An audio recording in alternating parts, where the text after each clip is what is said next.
cancellation here this evening. So, folks, we will still go ahead to have this program. We want to welcome all of our viewers and listeners right here from the New England Bureau of the Liberia Public Radio and LPR TV. Thank you very much for coming on here.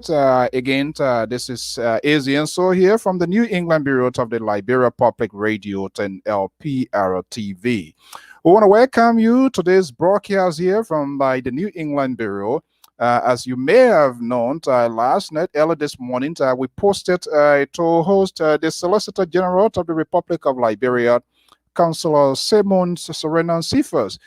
She'll be a guest here this afternoon, but just barely with 30 minutes ago, we got information for possible cancellation, so he will not be appearing as we anticipate here. And that's very unusual. But his understanding, at least he was gracious to be able to enlighten us that he will not be here today.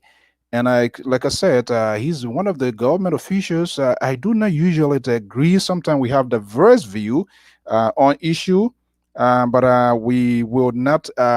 It's understandable that today he's not able to be here. And based on some of information that he has said, it's understandable that if he can't just make it, he just can't make it. But I was gracious to him by even getting to me just in time to let me know that he will not be able to come here. That simply suggests to me a lot of things unfolding right here all over with our country and what is happening. As you may know,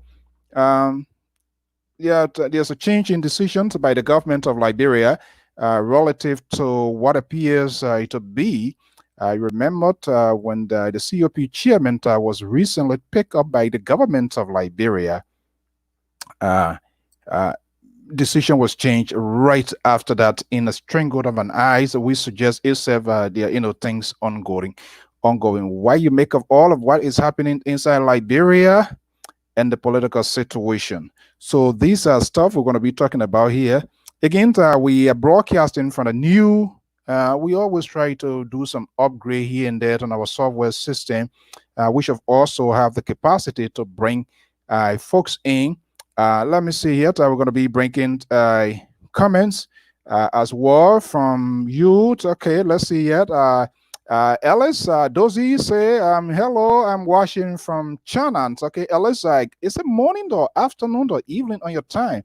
Sure, check my system here. But whatever we are, Ellis will say thank you so much for being part of today's program. This is the Liberia Public Radio and LPR ITV to Diaspora Information. I was so impressed today at Manzola program. I'm a strong, not just only strong, registered member of the Invincible 11th IE. And I heard the voice of the left fullback German player, Simeon Mator. Sorry. Okay, Ellis, thank you so much. It's nothing to say sorry. It's morning time. It's almost 2:15 Eastern Standard Time to me here, Ellis. So thank you so much for letting me in. And please, we know how you call it. China has been the epic center of this place. I'm happy that we're even hearing from you and many other Liberians, wherever they are, monitoring and we're hearing. And we say thank you as well. We want to say it. We always give recognition. Yes, great Galaxy. I'm watching from America. Thank you for being in America. And it is good that you are here and tuning in to Liberia Public Radio. Please stay safe in America, depending whatever state you are. I am right here in the ocean state of Rhode Island, a little tiny state here, but I will do a lot of extraordinary things here. We're not doing no boat ride these few days because everything just kind of city shut down, but we are doing everything. Okay, to our own brother, Patrick Kennedy say, I'm watching from Australia. Patrick, wherever you are, we say thank you for joining us here.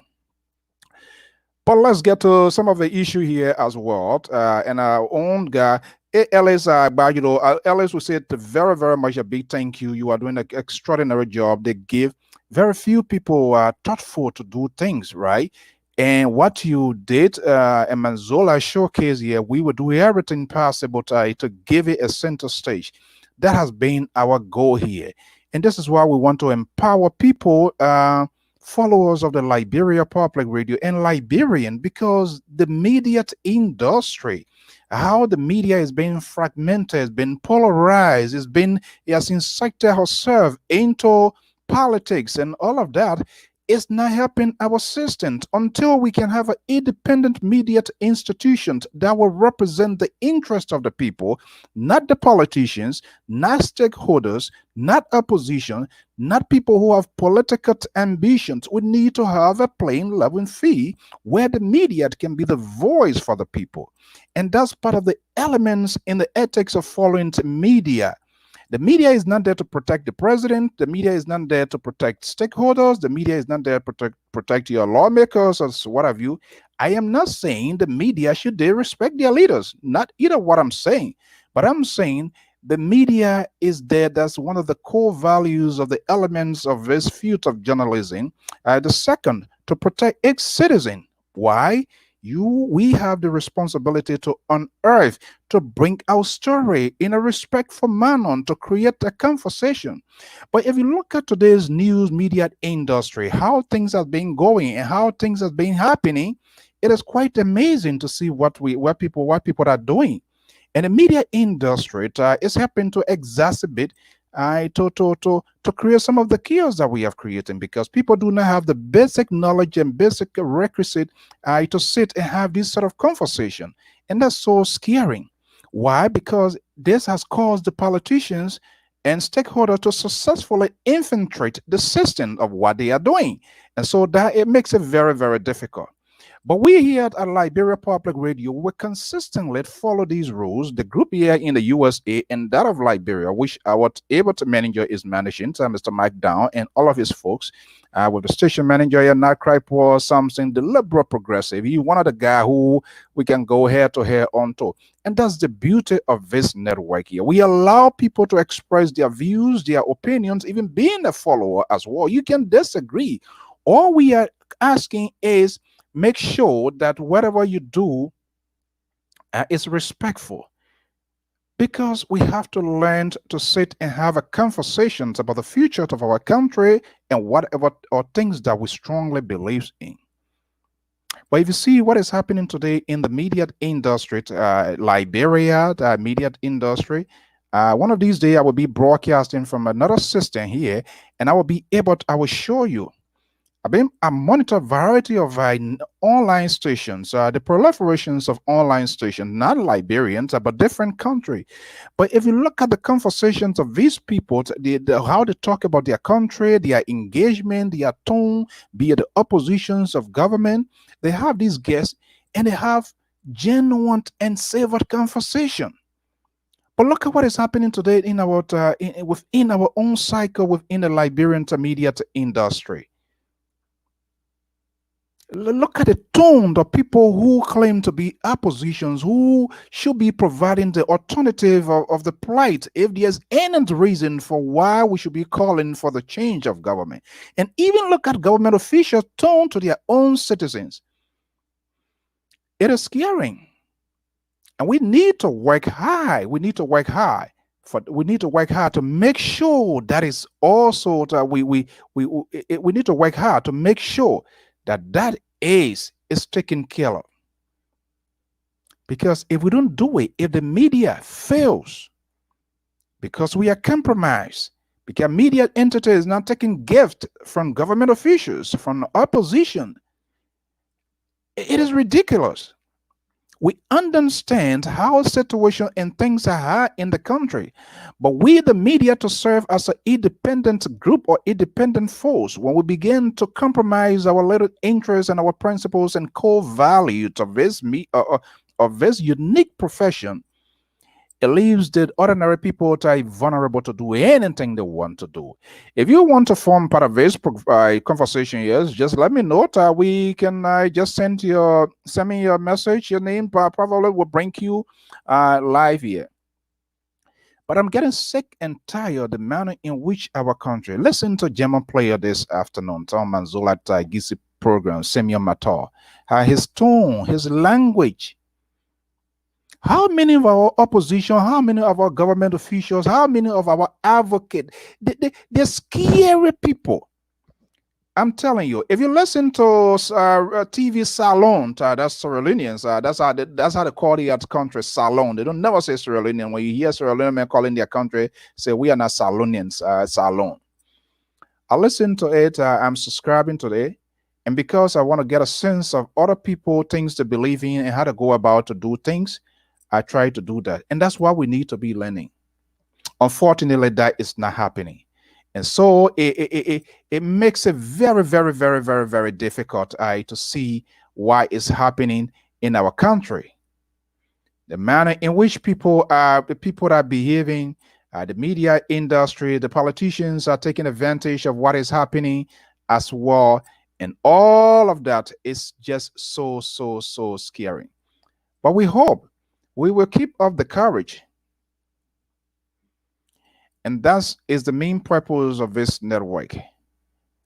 We model the start of the National Public Radio. You know the National Public Radio here in the USA, the NPR. It has been supported by the public, and so the public have their view. You don't see our podcast out up so easily. No, we prefer to do it for other entity, for organizations. That's what we're supposed to do. But this whole media thing here, this podcast thing here, he has become a business-oriented thing for all kinds of people. Every network you go to, they're doing podcasts, they're doing fundraiser, they're doing this, they're doing that. Politicians are having humanitarian organization, opposition having humanitarian organizations, government officials having humanitarian organizations, journalists are all doing humanitarian organization. Who the heck want to keep check on these people that are doing this thing? So it's more or less business oriented.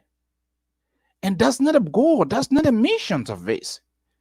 So we have successfully, and people have successfully defeated the ultimate goal. We're supposed to serve media institutions, supposed to serve as the watchdog, check and balances, making information proportionate. I shouldn't just hear it from Alex Baglo and Alex say something good or say something bad and I run with it like chicken with our head. If something is said against another person, in order for us to provide authentic conversation, we must be able to have both sides of the story. It must be balanced, folks. Our country is in a mess. Our country is in a mess, and the mess the country is in, not just only it just doesn't originate from the George Weah or the CDC-led government, because we failed to set out foundations, we failed to put institutions in place.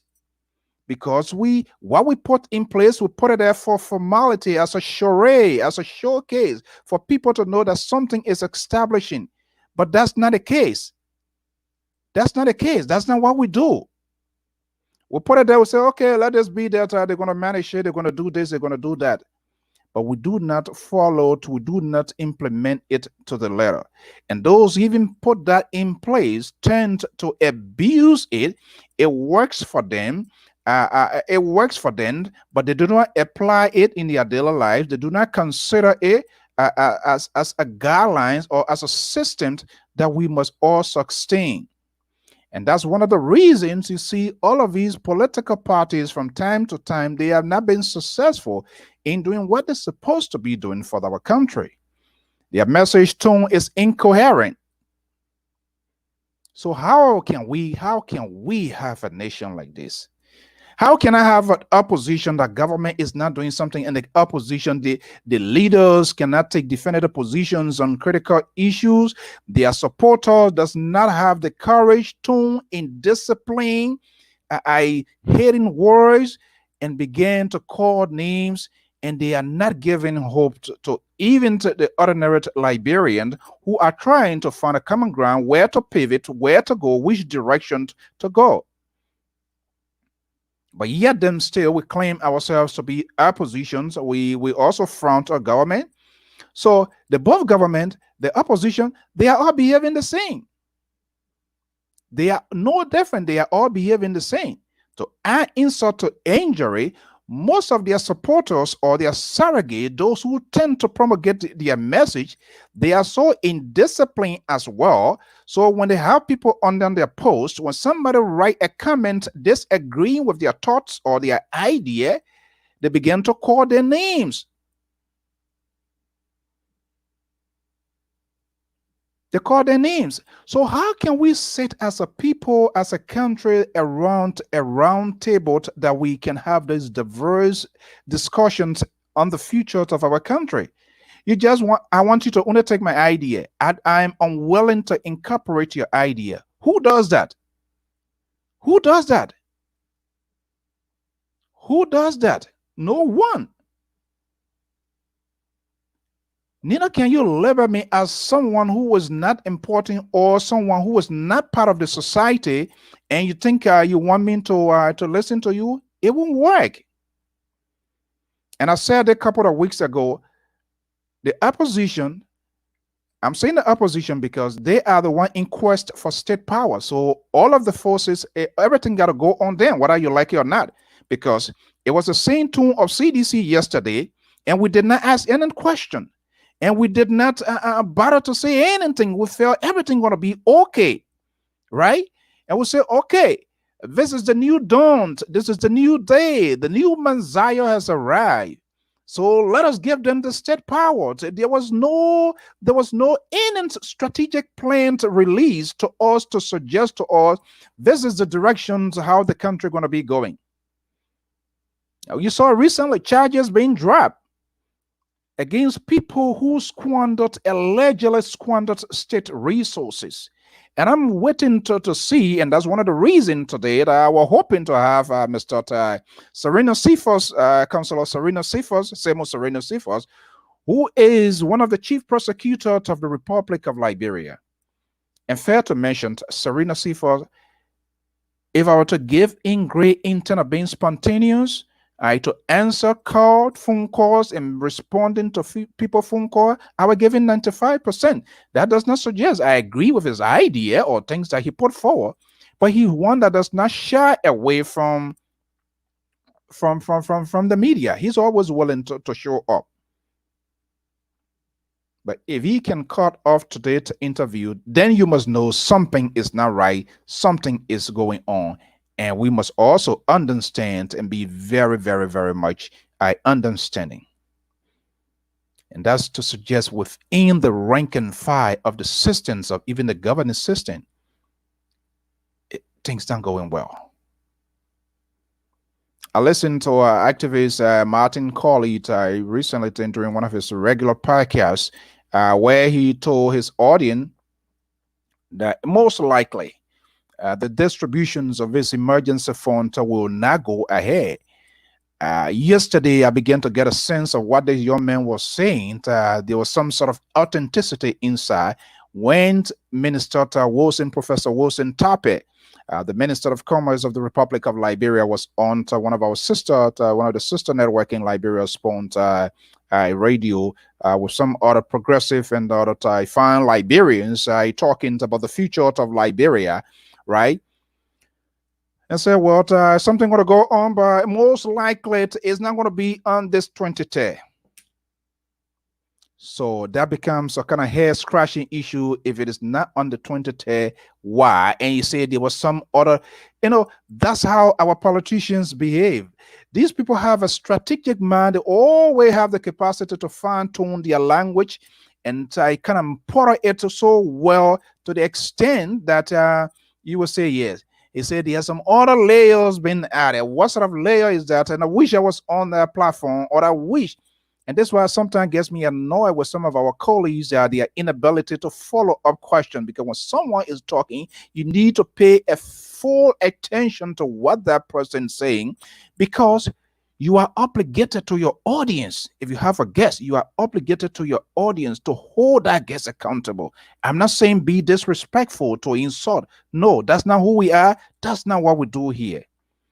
But we do ask tough questions. Why? Because our citizens, we are obligated to the citizen. That's the second element of this field. Your obligation is to the citizen. And one of the 9 or 10 is information must be proportional. If I say something against Mr. Khan, Adolphus Khan, I must also give Mr. Khan the opportunity to tell his side of the story. So nobody should call me here and say, "Oh, Adolphus Khan, they X, Y, Z," and then I just jump on air without playing a courtesy call to Mr. Khan to get his version. And that's where these two things are seen as very, very much important. News must be proportionate. Don't hear A and just run with A. You do not have to be judgmental. You are seeking information. And that's why they will always tell you at least three sources. And you're going to compare, contrast, and see what is true. But to come to the point, and it's most likely from what I heard from myself, from Mr. Professor Wilson Tape, the emergency food the government is trying to uh, allegedly saying that they're going to be distributing is Trinity OUT out. It's not possible.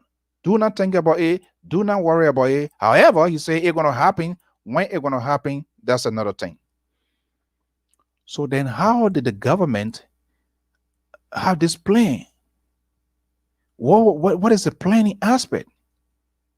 Now today we are hearing people going to churches, which is okay. It's good to go to church, but they're saying 25%.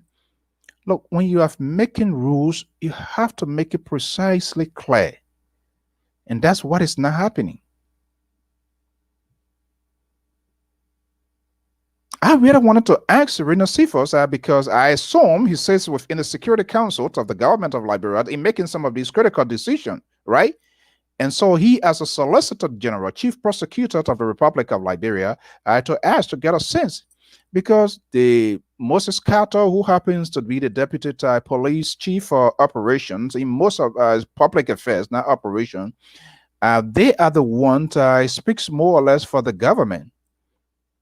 Tons of these people will place phone calls to them. We try to invite them, but the same behavior of the very opposition themselves. They are so selective which network to go to answer question. Even within the opposition, the government, they all does the same. Simply because they do not want to be asked tough question. If they know that they're coming on LPR, because some of them tell us what we're going to be talking about, what we're going to be the question. It's fair to give you the subject of the discussion, guidelines, or whatever talking point they're going to be, things that we're going to, it's fair to do that. But to suggest that I should send question to you, it's like telling me in the 80s of Shema Brown, yes or no question. You know, that TV, there's a program used to be on your TV those days. In the 80s, yes or no, Shema Brown. That's what. Because you're going to say something and I have to follow it up. That's the essence of this field. People who sits behind the microphone. It is different from being a journalist and it's different from being a commentator. All of that is different. And it is different for either to even promote agenda of a group that you strongly have conviction about. So the way you see Rush Limbaugh, who is a conservative political commentator, he talks, is different from that of Wolf Blissett of CNN. It is different the way you see Bill Cunningham, who is a conservative commentator from Ohio, when he's behind the microphone, is different than when you see Jim Acosta of CNN talks. Right? It's different when you go to Fox News channel, when Sean Hannity is speaking, Laura Ingram is speaking, George Perano is speaking. It's different when you see it, the other folks from CNN or even MSBC and all of those other guys when they're talking. They have a language. They are speaking to a certain demographic, to appeal or promoting the agenda, the conspiracy theory. All of that is there. And that's why you see it's happening today in our industry. That's the same thing. So it's not different. And this is why it is so challenging for Liberian to make decision. Welcome, Lady T. Because the hair is so small, the information that goes in our head, they have the good one, the saturated one, the unsaturated one, the balanced one, the unbalanced one.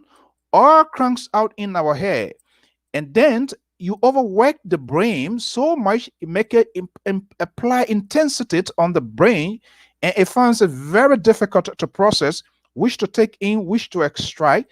The brain too is very sensitive. There are certain information it has to contain. So when you go and pack all sort of junk into your hair, what happens? You end up having headache. You end up finding it very difficult to make informed decision because there's so much that have been unloaded, uploaded in your hair. And that's why it's happening. And that's this discouraging part with most of people even try to try to advocate. Almost, he do not even know the function as a solicitor general. I hope I will open the lines here very soon. Then you can tell me why he doesn't know the. I'm not going to be judgmental, but again, like we said on this network here, we do not sanction views as long as people are speaking their minds and stuff like that. As long as say there's some sort of civility in it, we give it credence. We will, we will display that because why? The society is polarized. We have our kids, everybody is so more or less on the social media, they listen, they are in search of information as well. And so when we come as adults, as all grown folks, right, we must have a civil conversation. But when we come as adults and we behave like a babies who are wearing diapers or pampers, then we are not serving the purpose of our conversation. Then we're wasting time. Then we are adding more burden to society. Because these people, the children, they listen to us. And what they listen to, apparently, the possibility or the probability of them following suit is there. And that's why some of us, and from time to time, like Liberia Public Radio and the African Star newspaper, we take some high call definitive position. I was vehemently, and am still vehemently, against the irresponsible comment tweet by the COP chairman Des Moines recently in Liberia. And I know people are going to say it, there's a freedom of speech. Yes, there's a freedom of speech. One of the architects of the freedom of speech of that law, the late Abdullah A. Kamarat of the president of Liberia, hosted him here many times. And we had that conversations about it. Freedom of speech comes with responsibility, tolerance, and resilience, and leadership. He, as a pressure group person, head of one of the major pressure groups, supposedly in Liberia, to tweet, to send something of that, which is incendiary, as I would consider it, that's my opinion, that's my view, to send it out like that, and not even the opposition or even the advocacy community have the guts to criticize him, but people are giving it some sort of refined and well restructured definitions of what this young man meant to say. It's metaphoric. We know why it is. We all did our literature, whatever grade level, we know it. But this is where leadership comes into play. And this is where you need to be cognizant of the people that you are talking to and some of the situations that is unfolding in your country.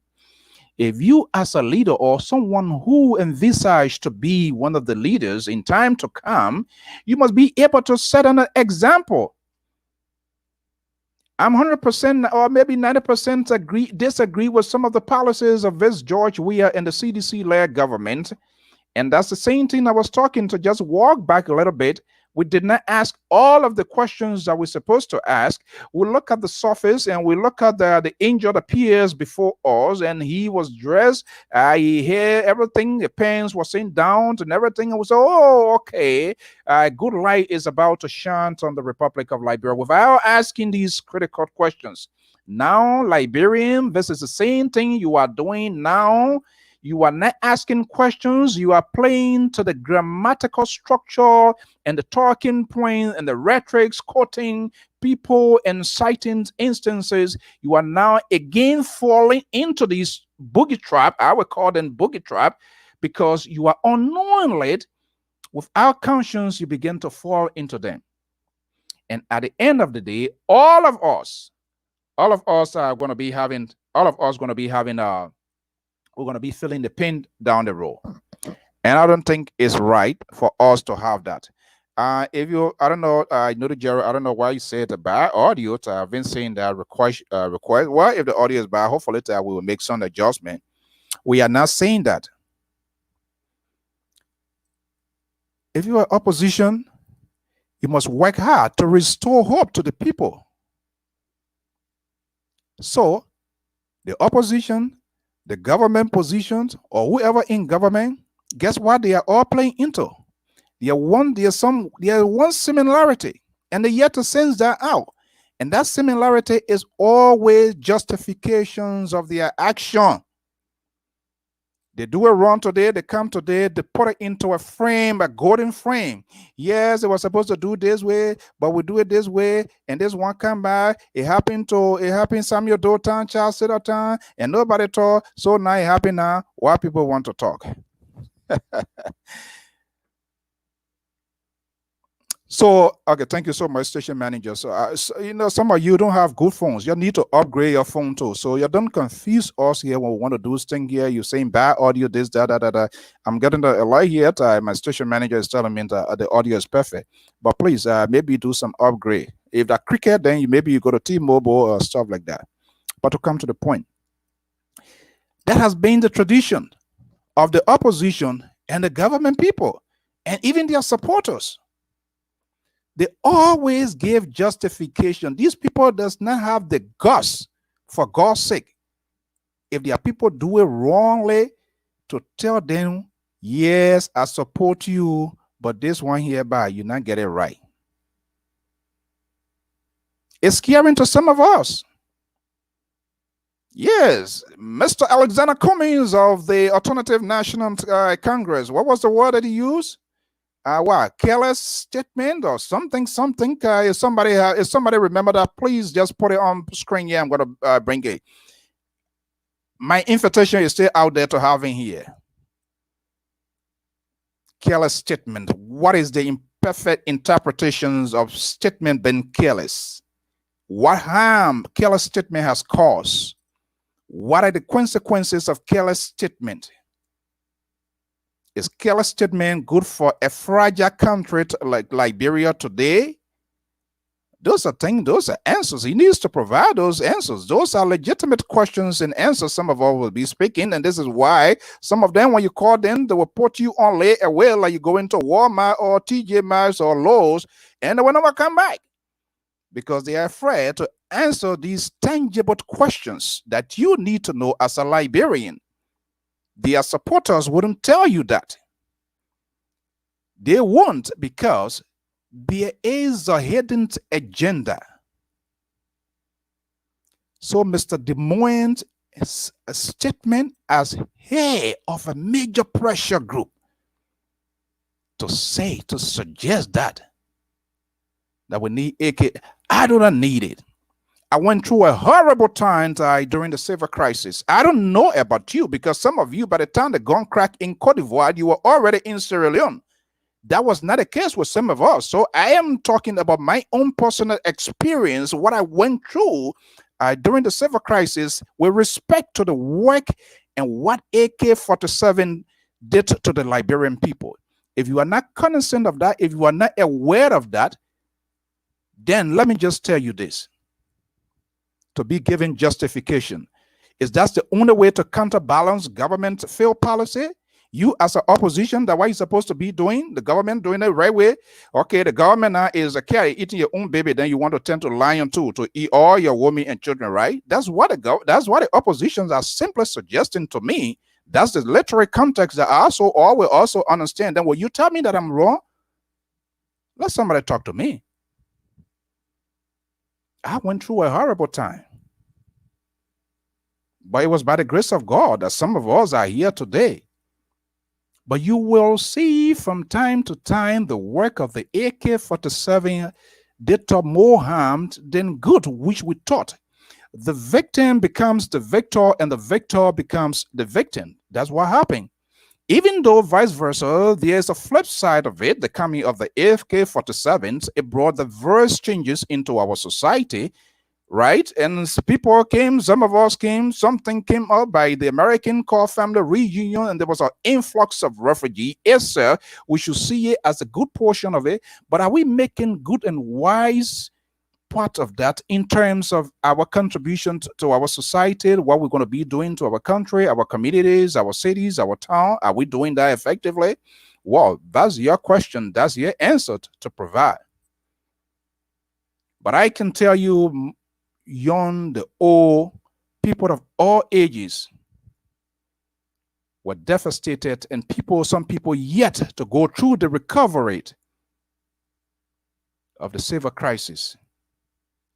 When people thought a change was coming and not knowing which form of change they was yearning for. So for opposition person to reckless, ill, okay, or ill advised. Thank you very much, ability. So what is the interpretation? Ill advised. So who advising? Who is that character? Do we need to know that person? If you don't, I need to know. And the reason we are holding him responsible is he's an actor. He's an actor in the Liberian, political dynasty or whatever you might call it. We don't know the intent of these people, but what I can tell you, nobody, no African labor or fight for anything for nothing. At the end of the day, you know what I'm going to tell you? Let me find something and give some sort of illustration here. The people of District Number 7 and the people of Grand Juda County has petitioned me to run. So when your people call on you, you cannot deny them. Those are the strategies. Those are the words of politicians when they are formed between like a piece of cloth between the scissors. I say so time, then those are political correctness statement. I say so time, I'm not going to run for office. I'm not going to do this. I'm not going to do that.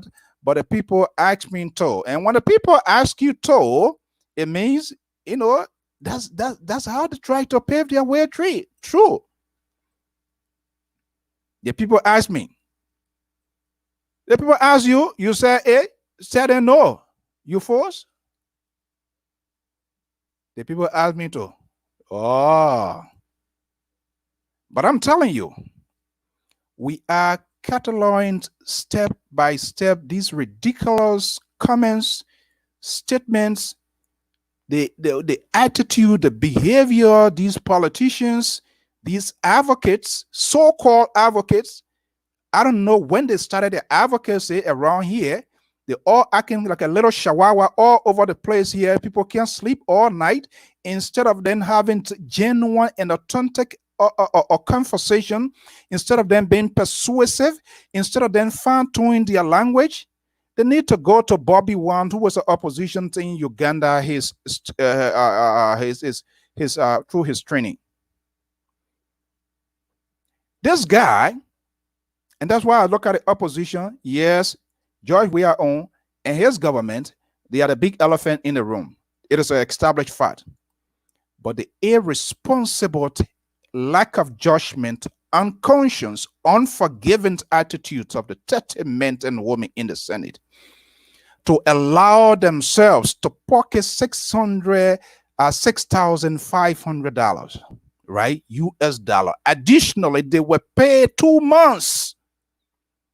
And then I see people from the Liberty Party. I think one person that must give credit to comrade Martin Colley denounced that, even though he tried to reframe it. George Lobot vehemently spoke against that. My own liberal progressive, Samson Branto, who is member of his network, a liberal from the LP. He was there the other day. Dalon will do this. Dalon will do that. Oh, my goodness. Look, folks, we are in a mess. Yes, the opposition gave their justification, even though, okay, they take the 6,000, they give him bucket, they buy him back, all right? You, as a lawmaker, you are not a humanitarian. You need a legislation that will curtail, that will stop these ills in the society, that will stop these bad governance. You don't go there to go divide mud and rubber bucket. As long as you take that you get bucket, it's no different from George. We are putting a picture on the bucket and giving it. So Joy, we are doing the wrong. Like you join there now. It's like you saw this little clip on Lana Rachel all night long.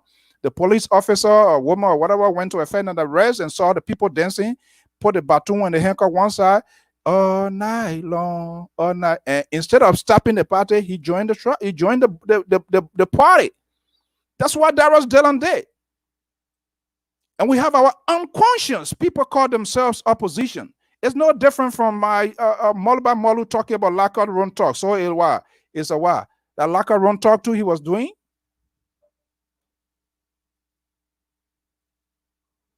You always try to fix things when it's possible to even admit and tell your people, oh, this thing is wrong.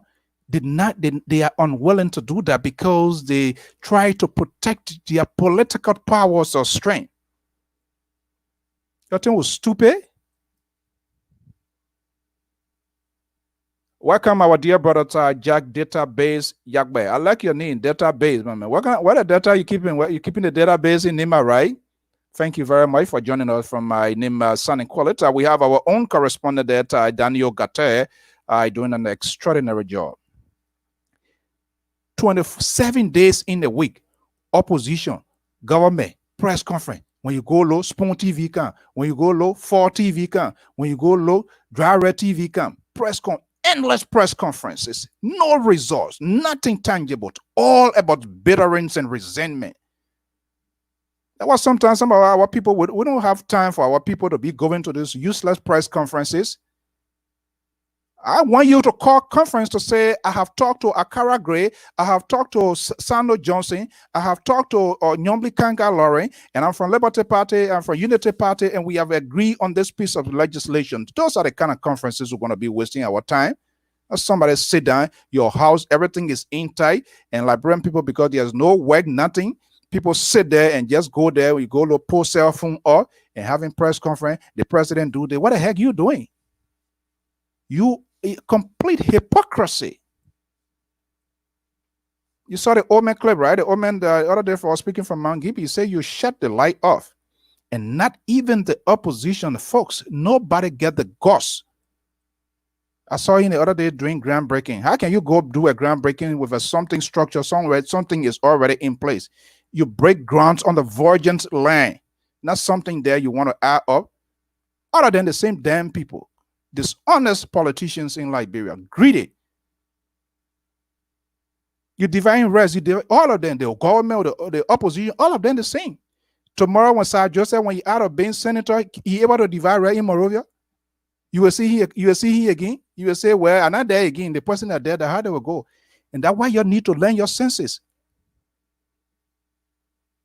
We got to beat hammer in people here now to understand. And that's why some of them don't like to come here. And they don't come, that's fine. We will talk about it. Because you know what? We're not a cash out. We're not begging for anybody to give us anything. We are doing it by ourselves. Whether I take a 10-4 year, we are not in a competition. The only competition we are in a competition with the Liberian people to make sure to provide them with authenticity and genuine news. We're not worried who watching, who not watching. You have million people watching and you're speaking bullshit, you're stupidness, you're not talking anything that people will give people life. You're telling people the people are already depressed, they are already downhearted, and you're adding up to the what good? What is the point of doing that? What is the point? What is the point of doing that? When will we even learn? Bobby Wine was up for a check by Yoweri Museveni. Museveni has been in power since 1986, when a young man was like, 6 years old. You know what it means to be an opposition or an advocate? Really? It comes with pain. It comes with enormous sacrifice. The advocates do not complain so easily. Whether it rain, whether it shine, they forge ahead. Why? Because they have they have a goal to affect changes. And not just only, they don't even look at themselves. They look at for future generation. The work of Martin Luther King, the civil rights activist, Martin Luther King, he put his life down. That's why he was assassinated. Who, at the end of the day, who thought of a black person becoming a president of this great nation? So what he did, he set a standard for a long-term generation. So whatever you're doing here, don't see yourself you're going to get a political reward, because it might not even come now. You might not be around. And that's what I like Ellis Devine, he said it, the legacy. What is the legacies of our politicians? What are they? It's all about themselves. Be it Joseph Boyka or whatever. I don't care. You serve as a vice president for 12 years. Nobody put finger in your throat. You say you were packed.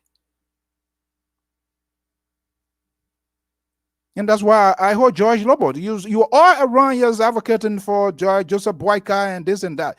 You should be advocating as a young generation to come in, to come on stage. When will these people retire? When will they leave the political scene? What precedent are we setting for our country? Yes, the one be the Mobutu Sese Seko. Without them, there should be no one. He should be like a godfather now to make sure that Unity Party or other people, they are in place. But they are not willing to do that. Why? Because these people enjoys presiding over state resources. Yes, the beauty that is inside, the corruption, they drown themselves into corruption. They act like a cockroach until they go into the barrel. They will suck the oil until they die into it. That's what they are doing. And you're Liberian, you're not even having you're not even signaling anything out there. You're quite to cheer people. Somebody use some kind of word here, they can't even call it good. They don't even know the definitions, the context in which they are speaking. They say, yeah. That what get us into what we in today. And I see no evidence of us getting out of it right now. With the behavior of the government, the behavior of the opposition, all of them in the same bucket, whether you like it or not. I'm just telling you, and this is why we tell people what they need to know. Now, I'm not interested why you want to hear. You don't want to hear it from me. If it is good, fine. Bellet, I'm putting a comment. It's not an insult. I'm using some real language here that people need to understand. The real insult, you know the places that you can go, you can hear it. This is why I'm not selective. I'm putting your comment here too to tell me the definitions of insult.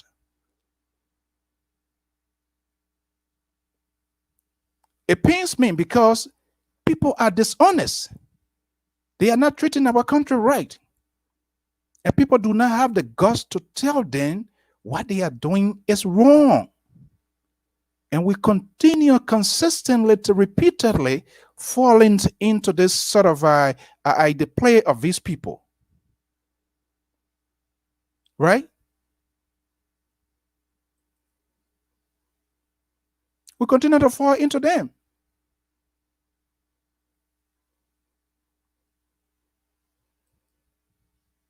We can't keep doing that. And then we expect Liberia to change. The change of Liberia, I'm telling you now, it comes with responsibility, honesty, sincerity, and the love of our country. If we have failed to apply these basic concepts among all the meanings that you yourself can count, it won't do anything. Nothing. It won't do no good. Because people will come, they will tell you this. When you elect me, I will do this. When we get there, we will do this. What happens? When they are there, they're there for good. So they are playing nice now. The senators, because they know there's a consequential election coming, right? They're playing nice. They're going all around a divine plastic bucket. Then when they're giving people bucket, then all of the phones, Chinese phone, Korean phone, Indian phones, and all of that, everything live, this is what we are giving. Yes, you are giving it because you failed to perform your job as a lawmaker to put a piece of legislation in place to minimize, I will not say to eradicate, but to minimize some of this backing. And I heard somebody was talking the other day, the reasons this other person doing it because the people can beg them that what it take. Are you serious? If the lawmakers in this country, the beautiful country that you are in, it was all doing it by yourself, you will get your stimulus, or even get our own stimulus check yet. You will get that. If they were putting their interest first than the interest of the nation, you will get it. Is that a justification? Yes, the people have to beg you because you're not doing anything to alleviate, to elevate your life. If you were doing it, if you were doing things to elevate your life, they won't come back you. And it's true, they are backing. I was in Liberia. When you go to these senators or minister offices, their places, they have the ministers, some of them have a huge 2-3 different conferences room, air cool, everything there. When people, we go there, like you in Jomontan market or Douala market, the people, they have to beg because you're representing their constituents and you are not putting anything tangible. You're not doing anything to improve their life. And for sure, one thing I know about Liberia, they like for people to be behind them. You call them chief, hold their open car door for them. Then when you go in, they take sorry for father, they wrap it all up and just put it in your hand. Hold it, don't open it. Yeah, then we'll hold it, we'll go. Yeah, at least they 1 year. We are not born to be beggars. What is the populations? I don't know when last they did the census, but everybody's saying up to maybe 5 million, but we have resources in that country. If we have responsible people who have the love for the country and who have conscience like a human being, pretty well all of us could live. This thing, it's not just from George Weah. Yes, he's the one that there, but it's not just for George. It's just not for George Weah alone. Tubman then started with open door policy, which I call closed door policy. They were hanging up with Phillips Ofwe Boignet. Go see how Yamoussoukro, Boaké, Daloa, Abidjan, to see how it looks like. They put them, how they call it, Kulaba or Hammond, they were carrying them all around like chicken egg, going to other countries.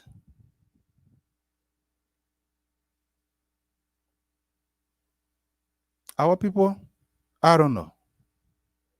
And we are unwilling to look into the faces of these politicians to tell them their behavior.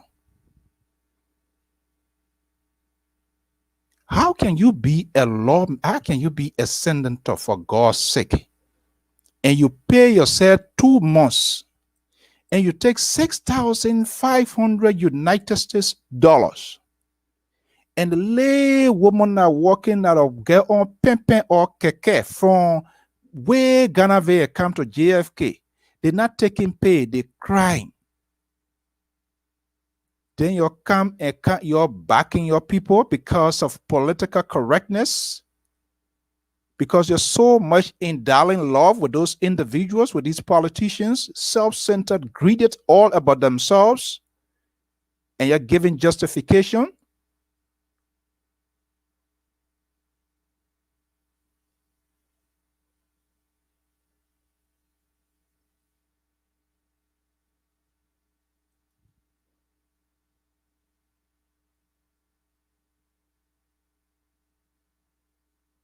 I don't understand this. Someone popularity. What is it doing for you? You need to reconstruct your sentence. I am not in your mind. We will put some of these sentences out to display some of you, your intellect and how you throw out things. These people, they are our leaders. Whether you like it, you're a fan of whoever, I don't care. I'm talking about stakeholders. Decisions that are made today in Liberia, they are part and parcel of those decisions. All right, if you don't know that, let me just tell you. So don't write up some sort of incoherent message here and throw it as lawyers. Now insulting, and even you can disagree with me, and that's okay. That's part of our conversations of this network. It's not a taboo here for people to agree with us. But we're just telling you that you must be sensitive, must be cognizant about your country in as much you support or you so much enjoys the person doing things. I was just telling you, I was just illustrating a perfect example. Bobby Wine, who is an opposition, who is now seeking re-election in Uganda, of a man who has been in power for what, since 1986. In a coup when he took over. Museveni, he was a rebel guy too, right? Maybe some of you don't even know the history. When he took over, government offered him a gift, anything like a gift coming from government, and you receive it. I sit down here today. If a lawmaker, if a sitting senator, if you as an ordinary citizen, you give donation to LPR, of course we'll take it. But I will find it very difficult as head of this network for us to take anything from anybody in seeking political or in politics. What message, what guts do I have if there was an information, when you give me an information and say, oh, this is so, and I verify that information is correct, it's authentic? Do I have the guts to public that information, to sit and talk about it after I shall receive $500, $200 from this person? Nothing wrong with people giving. You should know what to take. You must know your responsibility in society. Bobby Wine was offered a gift. He refused because he's the opposition.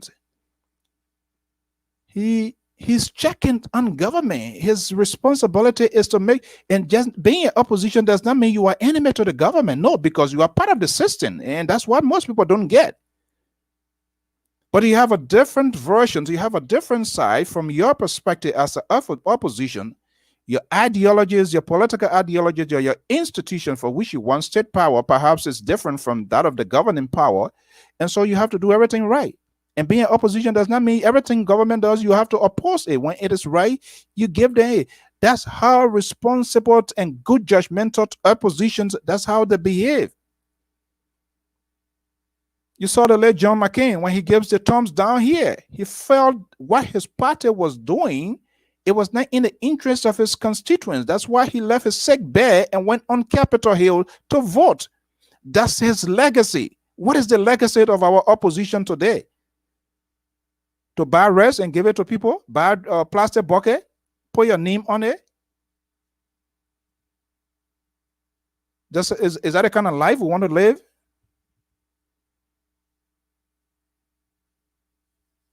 They need to change their behaviors, whether you like it or not. Just the same with the government.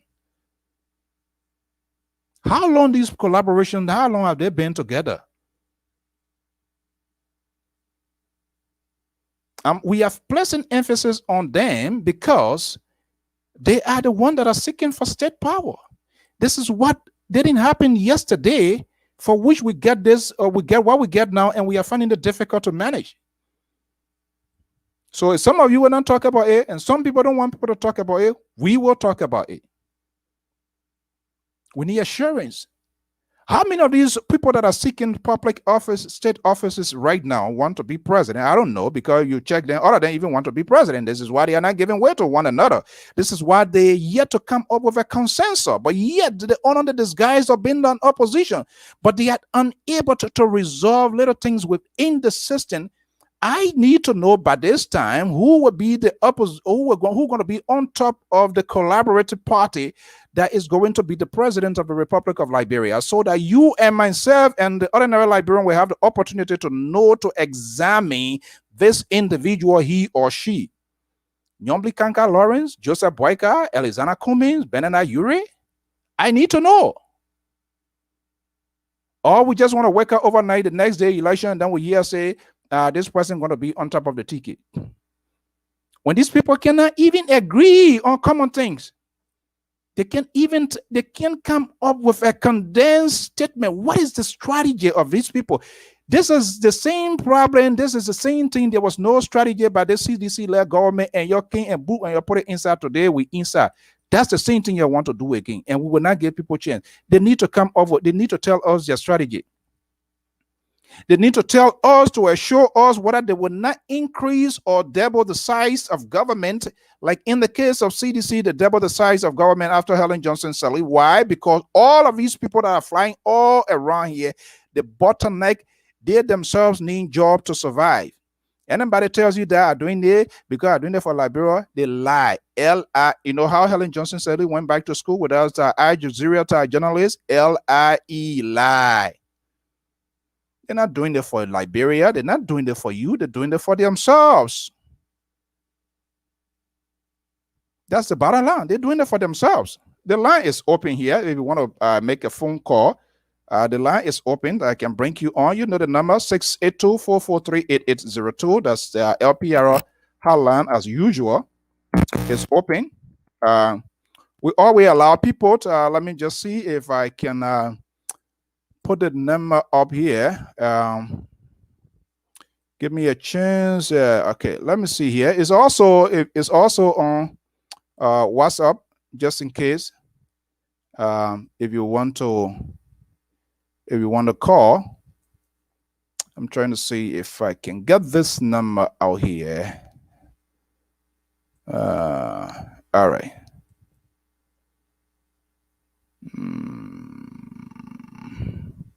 Just give me a chance a little bit here. Okay, that's the number right there. 682-433-8802. If you are in Liberia, you are out of the country, you can call that number as well. And you can have your say right here. The number is 682-433-8802. And you can have your say. But I just, look, it's bad. And we need to say it as it is. Yeah. Malisi Aliyu, the lawmakers are all failures and disappointment to our Liberian people. I agree with you. Nyombli Kanga Lawrence, who is a senator and major opposition, head of an opposition party, for God's sake, for you to allow yourself to be paid 2 months and take additional 6,500, and then you want to tell me that, hello? Yeah, Mr. Sue, how are you? Christopher Tobasit, good afternoon. How are you today? Not bad. It's been a long time. I haven't been here. Oh yeah, I know, yeah. Because the day you never agree with me, then you go. After a while, you come. But our lines are open. No, I guess I've been. Sometimes I enjoy you too. Your thing strengthening. LPR is a disgrace. It's an opposition. But the day I go on the side when I throw it, then opposition say they men are sedition. So that's who they are. But look, you know what? As long as it's not an insult. You expressing those are free speech. People will express. We know what people believe in here. But Christopher, talk to me here. You know, Mr. Sue, the good thing about me is you can hold me responsible when I say something out of place. But there are some people, especially like the young man Demoy. I mean, it is sad to see somebody like Kevin Gunkley and all the other high-profile individuals for them to come and say that, oh, I wouldn't use this word. I wouldn't call for AK-47 to be distributed. So that why you're coming wrong with it to the Balabas now too, right? No. I'm saying that if you cannot use the word, if you cannot say that, then that means it's wrong. And that means it should be corrected. But to say Dumoy must not apologize to the country. I don't get it. National security. For people to not be outraged. In America here, there's freedom of speech. But it comes with consequences. If I misspeak, I can be punished. For example, if I go in the mall right now and say that I have a bomb, I'm going to blow this place up and people will die and people run and get injured, I will be arrested and I will face probably 25 years in jail. So Liberians should not just look at this statement to just be simple. We should not, whether politics, CDC or opposition, whatever it is, what the young man said was very wrong. And the young man should find a place to in his heart to apologize for what he said. And so that if the nation want to, if the people want to forgive him, that's fine. But I'm not going to give him a pass. I don't want people making a reckless statement or statement that will create a national security problem. The second thing I want to talk about is, when you're dividing the rest too, I mean, that one part, that one you come and get district, giving, dividing.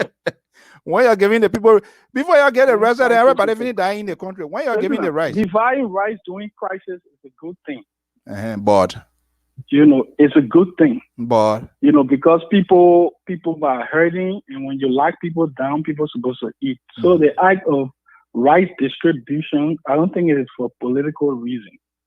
I don't think it has any politics behind it. Christopher, I want it to be sooner.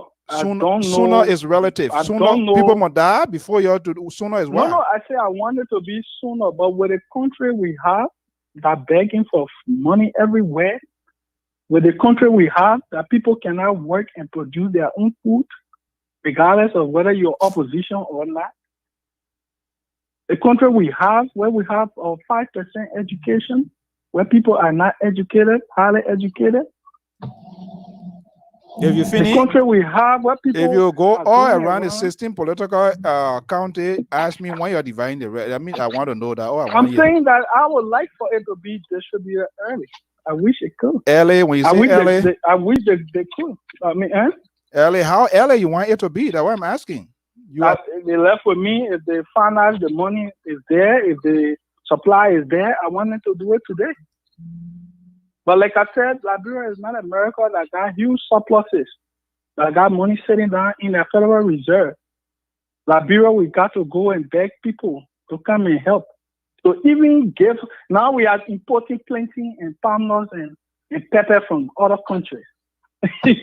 How much lazy and how much bad the situation I've got. But the reason I called today, Mr. Sue, is I know you're not what I wanted. Yeah, I want to talk about. I want to speak to. Yeah, do it quickly. I got somebody on the line. Certain lawmakers. Mr. Sue, we hire people. Look, the reason you see American politicians and other business people get into the business of politics. There's so many different reasons to help their constituents, to help their country. But we have lawmakers. Somebody like Yeke Koluba, who never went to school, who don't know the international language, who are not traveled. How you know that he didn't? Somebody like Dara Delon, who never went to school, who don't know the international language, who don't even know connection. What the school you go to is a connection. The country you travel around the world, these are all connections. You get experience, but somebody like Yeke Koluba, how can he be a help to Liberia and to a constituent? He doesn't know how to travel outside of the country. He doesn't know how to leave from Africa to come to Europe, to come to America, to go to Australia. This is a man you are elected. You elected this kind of human being. Okay, hold on. Okay, hold on. You're not answering my question. I'm not here for that kind of. You know how long been here with your jacket to Koluba and Koluba Yeke? Pajoy, hold on. You are still talking. I'm not cutting you off. Yeah, hold on, because you're not answering my question. Pajoy. Yeah. This is the soundbite, the traditions of seditions. They are very good at pivoting. They are very good at changing topic, and that's the last name of Christopher. Moving forward today, I will call him Christopher Tobasi Change.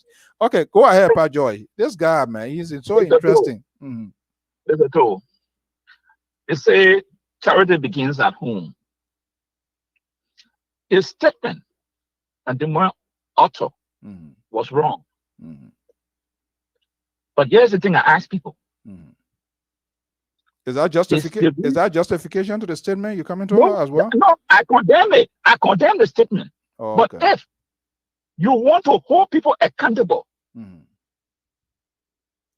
it's like your children are doing bad. You don't talk it. But when outside people children do something, and you say, yeah, I will punish them. This is what happened in Liberia. And when you do that, then it becomes difficult for you to handle. Let's go back. Look at Prince John's statement last December. This man who state access to going in Liberia, I can tell anybody. Right. what he said in Liberia. Did the government ever invited him? Did the government arrest him, jail him? No. They left him. Nobody quite call him. So okay, so okay, yeah, go ahead. So when they said over the said he was going to find crew defense phone, they said, "Oh, I will call him to the police station to make statement." Did they jail him? No, they left him. When Jefferson Kochi said blood and flesh will waste on this ground, did they invite him? No. Maba Moro, the party chairman, said he had credible information that the people wanted to assassinate President Weah, the chairman of the ruling party. And President Weah himself said yes. So did they invite him? Yeah, so Pat George. Yeah. Yeah. Look, the ridiculous comments by people in government, they are countless, all right? But here is my take, right? Yeah. These people, they're already in charge. They are already they already have a state power, right? And these are things we all, you and myself and ordinary Liberians frowned on as a government that is not sensitive to the plight of the people, right? And so if we have an opposition or folks that are in the opposition black, do they have to come to regenerate to also to begin to throw these same words that the government doing to throw it back to the people as well? Then how do we distinguish between who that's is why who? I condemn it. That's why I said I condemn it, and I hold those people in opposition who did not condemn the statement, but only to come out and say he has a right. No. So what I would say, and this is what I would say, we are trying to be in two places at the same time. I think there's is that what is lady named? Ladies in the house here with me, Tanya and Weddy Bryant. Perhaps your guy can help me. There's a song that said you can't be in two places at the same time. Politicians, advocates trying to be in two places at the same time. Okay, these people did it yesterday, the last year, this other time around, nobody say anything. So our time, we're going to do it now. So what is the encouragement? I'm not going to be the one going to buy in that. I understand why you're saying, and those are valid points. But these are talking points. Yeah, they should have condemned it. The opposition needs to be careful. They need to be moderate. They need to have a persuasive wordings to the Liberian people. They need to give Liberian people hope, not to also create the fear tactics that the government supporters or government reckless statements some of the officials are making. And I understand no action is taken because these are people in charge of state power. But that could be a good talking point on the part of the opposition. We told you yesterday, these people were X, Y, Z, and you did not listen to us. See what they told you X, Y, Z time. Anybody ask them? No. See what they said so time. Anybody ask them? No. But they will find it difficult to do that because they themselves are doing it. I said yeah the other day, my man here, my friend here can hold me a witness, Mr. Alfonso, he's strong human rights advocate. He was on my program.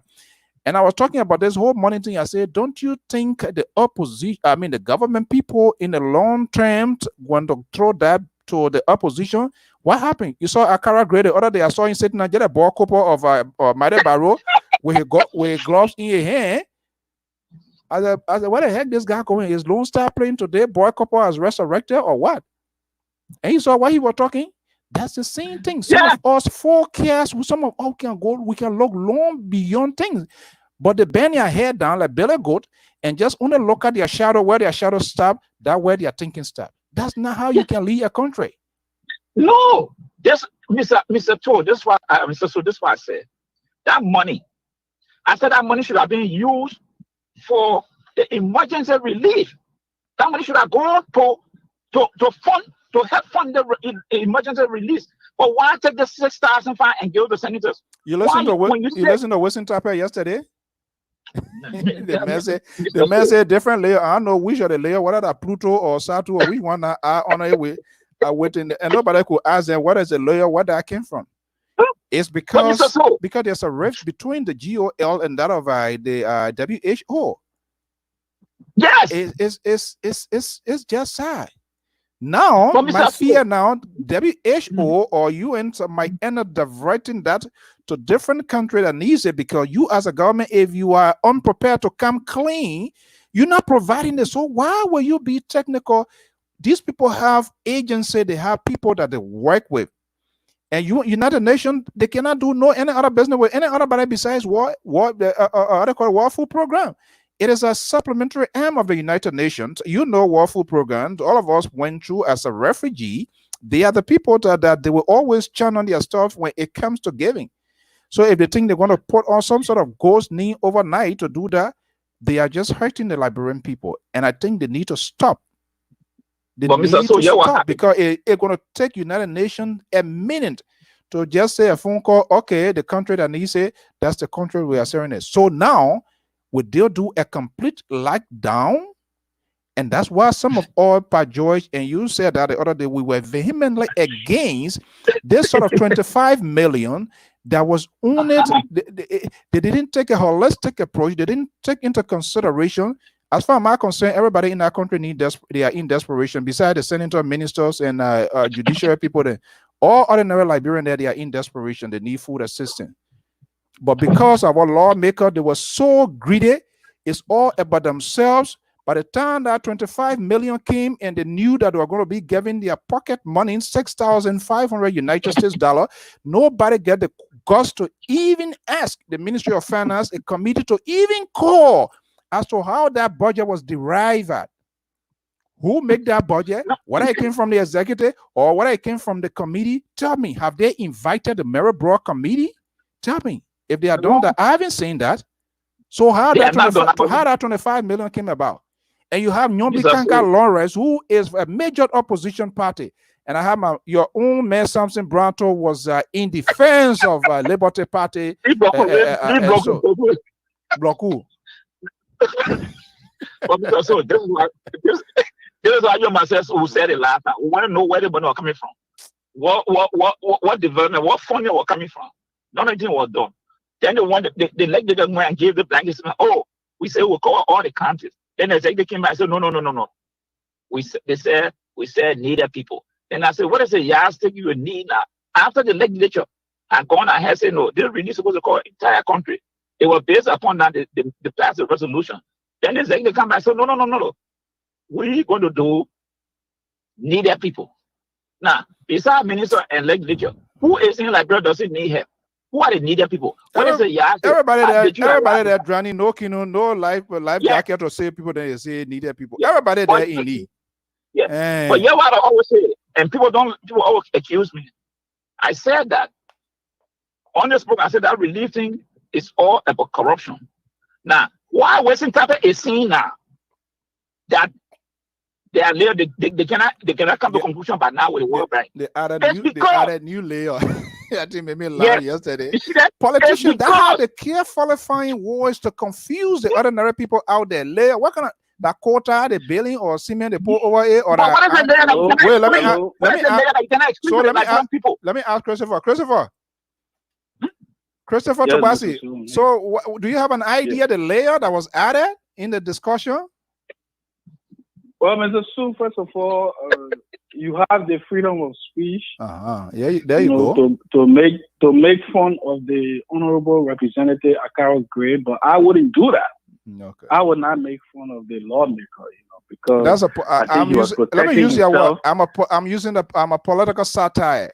He's not boycott, but he's about. You agree with me the way I saw the glove in your hand. I thought this is the best, the good way of freedom of speech.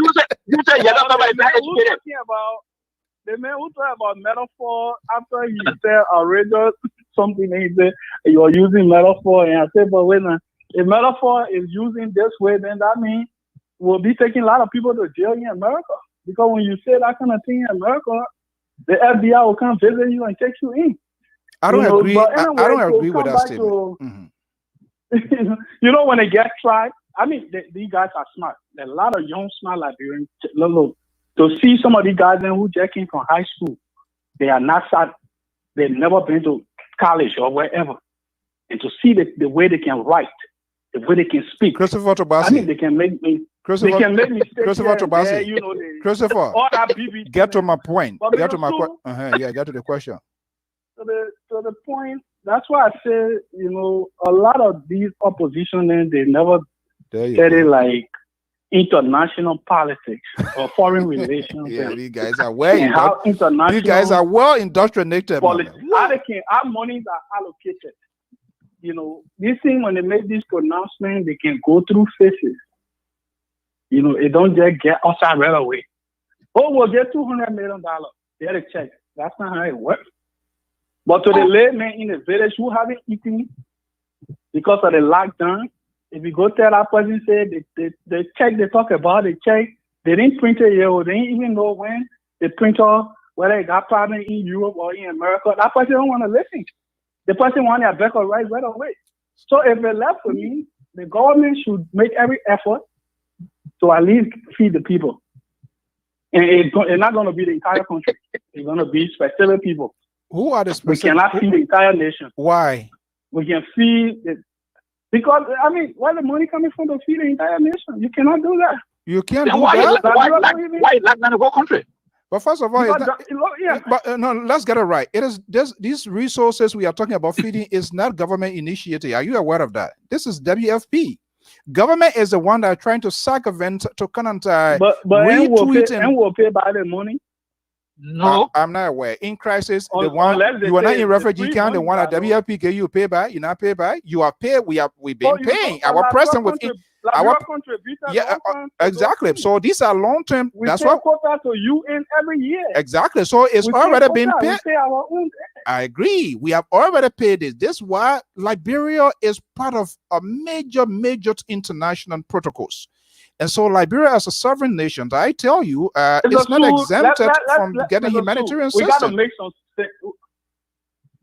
to make some significant changes in the way we elect people. I was speaking on it earlier when you're coming up. I said that we elected somebody. I'm just giving an example. There are a whole bunch of them. We elected somebody like Yeke Koloba. But why you always focus on Yeke Koloba? Let me make my point now. Okay, let him make a point. The point I'm trying to make is in the interest of the nation, the country. Okay. All right. You elected somebody like Yeke Koloba. I'm not picking on Yeke. I'm talking about there are plenty in there.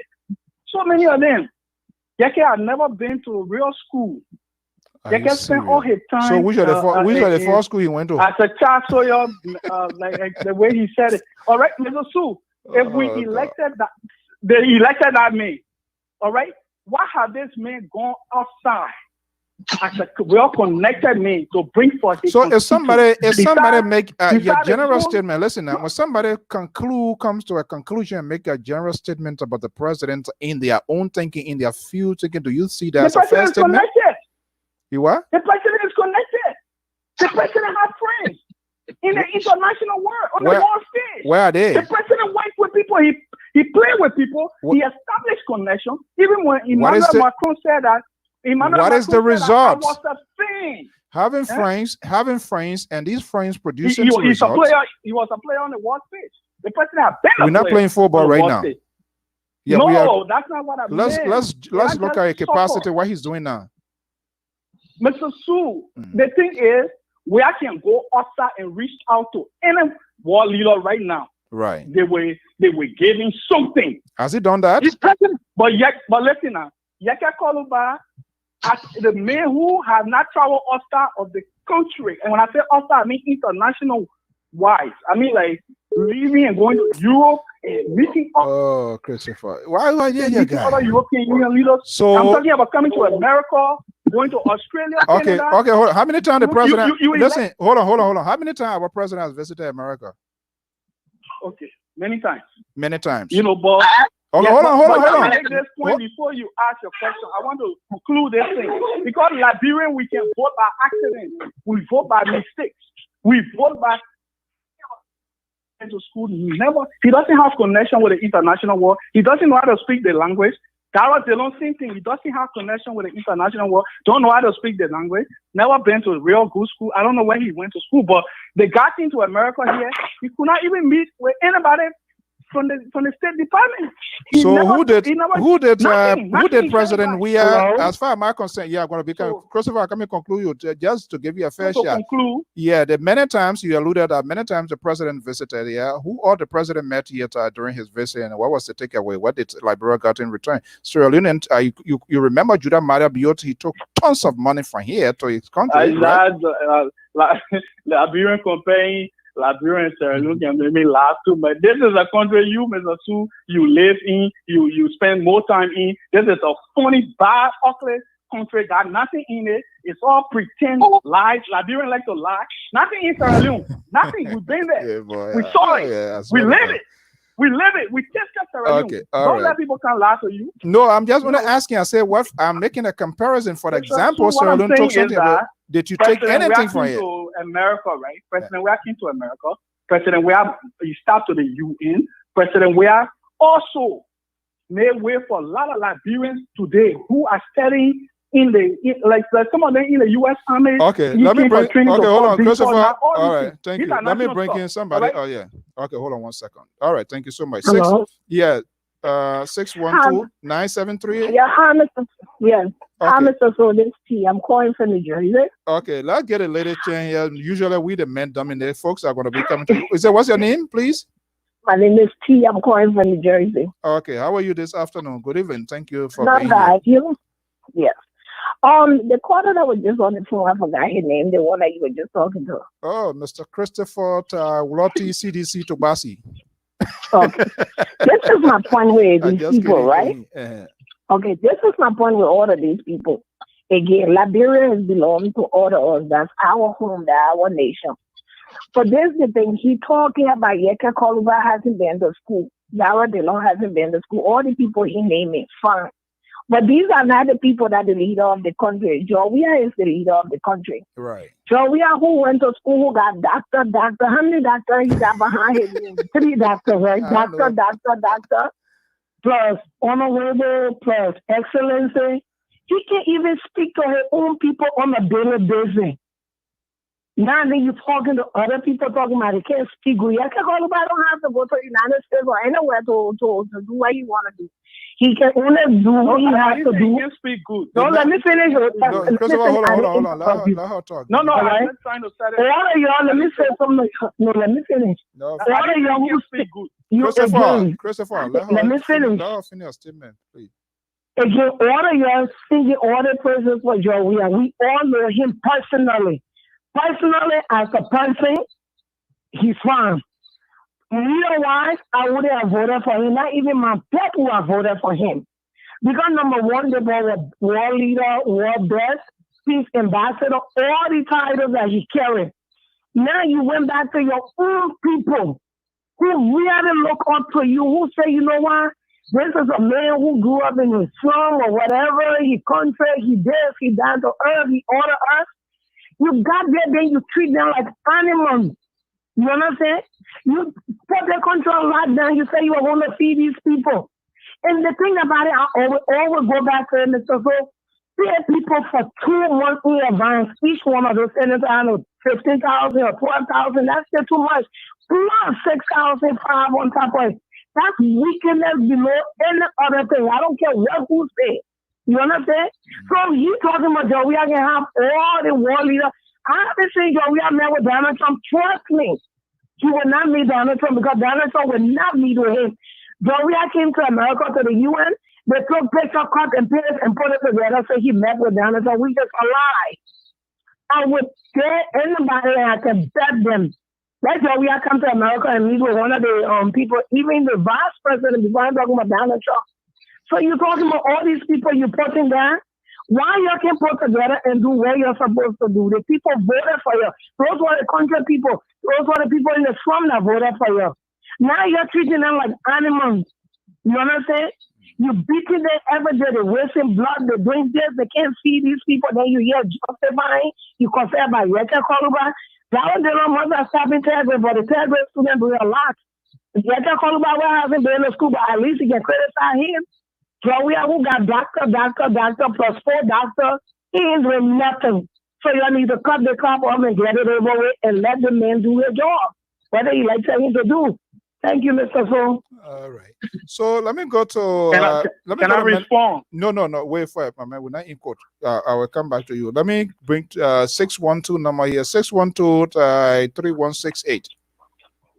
Yeah. Hello. Yeah. Good evening, caller. What's your name and where you calling from? Oh, it's Terry. I'm calling from Minnesota. Go ahead. Hey, Terry. What's up, my man? Yeah, man. Mr. So, how you doing, man? Good. Thank you for the program. Mm-hmm. Yeah. So actually, I believe that there have been a lot of noise and argument But my other point I want to make is regarding to this guy that is saying things, uh, uh, Christopher, some things he's saying in regards to Yeke Koluba, in regards to Yeke Koluba and Darius Dillon. Mhm. It's not good for us to say what we're saying. It shows some level of bias, say we, or partiality, because you're looking at the president who is very much limited, who have shown no level of leadership, and you are praising him and condemning people who, even though they are not academically informed, but they are showing some level of care for the people and some level of leadership. Mhm. So that is actually is displaying how biased he is. Because first of all, as a leader, there is something that the president did that was completely wrong. He was exposed to a victim of the COVID-19.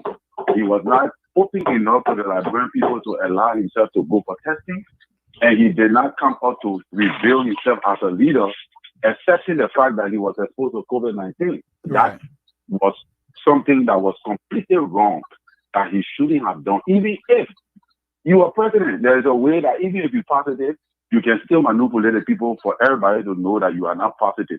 You can go but come out and tell the people that, hey, I think I need to take my test because I was exposed to a COVID-19 patient. That expresses leadership. It was not in him. It's not found in him. So, and he don't speak. He don't talk to the people. You go and take somebody what is his name, Galasco, sit in his yard and put him on camera. Why don't he call press conferences? That is what educated people do. People who are leaders, that is what they do. You call for press conferences to ask you critical questions. You don't stay in your yard and allow your boy to put you on Facebook and start talking as a president to the Liberian people. That does not exercise leadership. It does not. So why should you come here and start justifying and condemning other people who somehow is not even at the level of the Terry, president? so Terry, Yeah. this just comes back to my point. Folks in government, people in oppositions, their last name that is synonymous with is everything is all justifications of their thing, and I agree. And we'll even give Christopher Chance Judgment, he will cite another some sort of justification. Sierra Leonean President Judah Marabio, one of his aides, was tested positive, right? What did he do? Health authority there asking, and he was quarantined for self-isolation for 2 weeks. We are Yes. not saying what people are saying. I have not administered any test on the president, but it's good. It's in the interest of the president himself, the country. Look, this is a virus. Anybody, nobody who war leaders, a lot of tons of war leaders are attracted to this virus. So the probability was most likely that people that are within the proximity close to the president, they were all positive. So the fear was that, okay, he could be.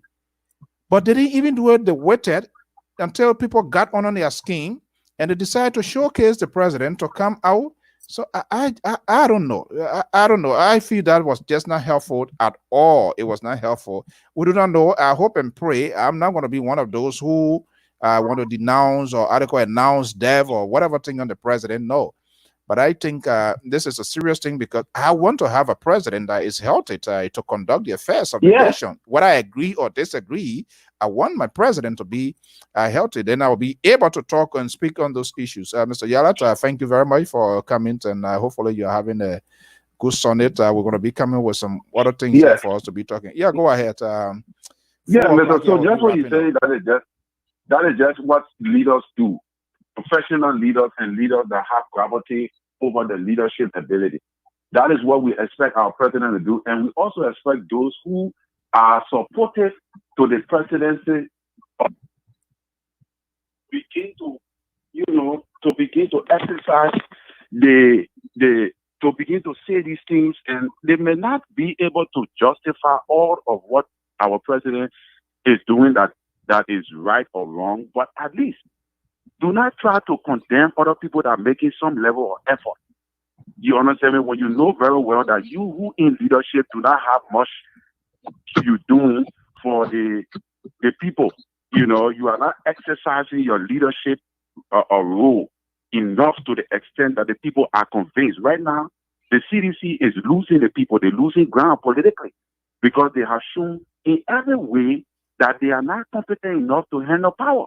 Is the You opposition? know, So let me flip the question around. Is the opposition gaining membership?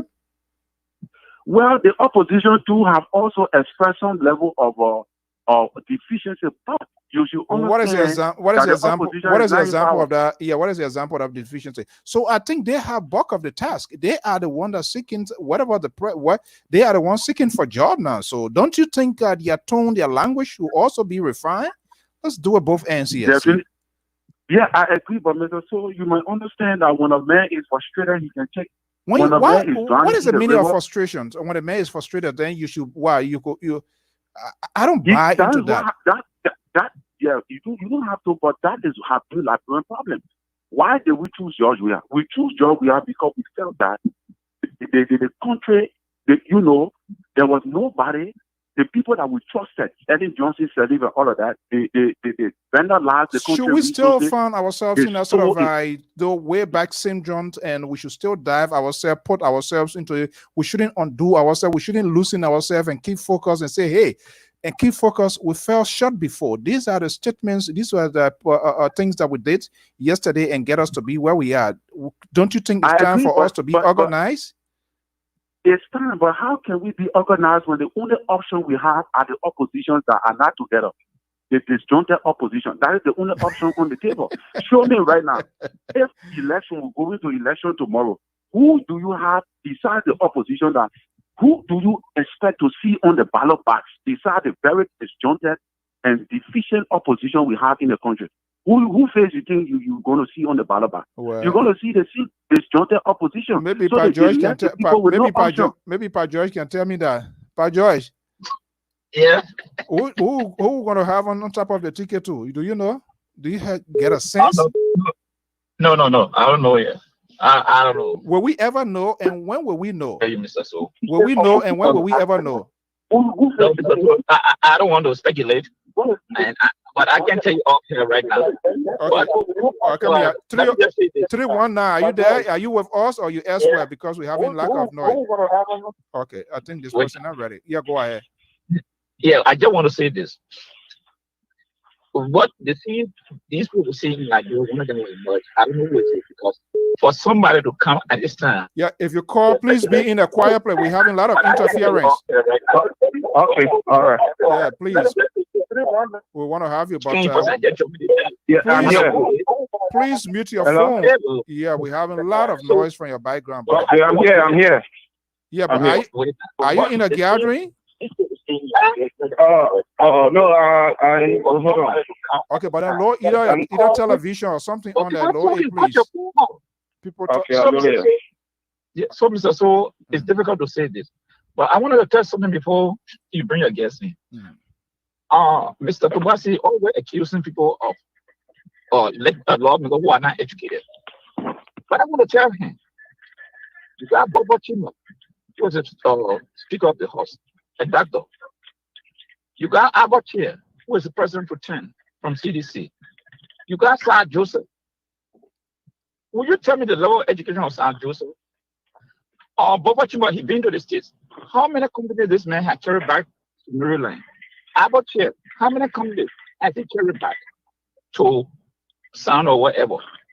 You know, when we're speaking this thing, we don't go after people that we dislike.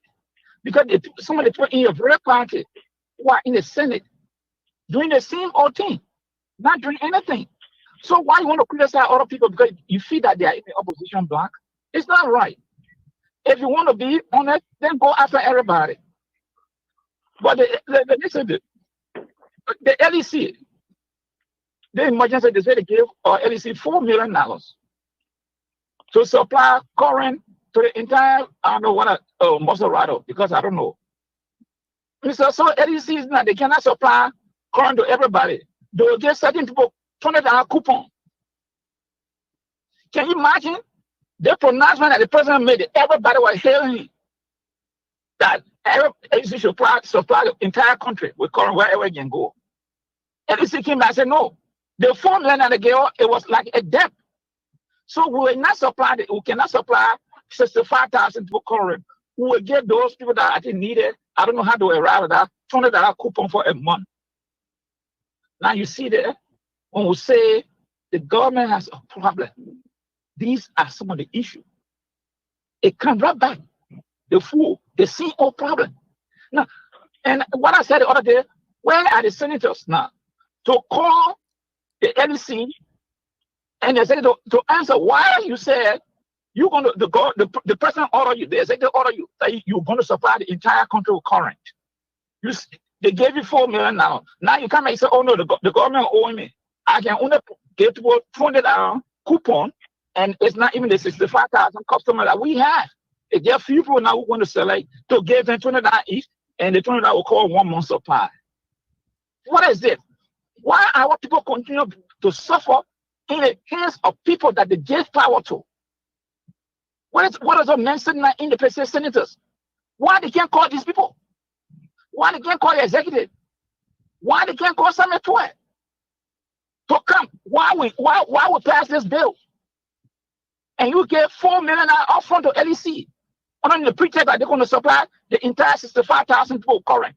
Now they come out and say, no, you are owing us. We can only get $20 to certain customers. So who are the people benefiting? So the other Liberians now are not taxpayers. This government, and this is what someone they say that we don't like the government. But you cannot continue to treat the people like this. You make $25 million now. Where the 25, someone raise a question on the same show. Where are the funding of the money coming from? What project are going to take this money from? What other development going to take the money from to make the $25,000?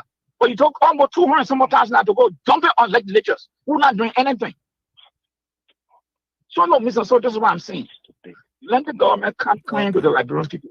This COVID-19, they will have many questions to answer after the disease subside or when it pass over, because there are a whole lot of money has changed hand again. And we're going back to the old school. All right, I was on rewrapping. Oh, Yeah, yeah. Let me true. go. Yeah, coming, Christopher. Let me bring this gentleman here. Being here, 319-7063. Caller, are you there? What's your name and where you calling from? Hello. Yeah. What's your name and where you calling from? Yeah, this is Arthur again. I think this is my second time calling your show. I'm calling from Iowa, Des Moines. Okay, good afternoon, buddy. Yeah, you know, I like some of your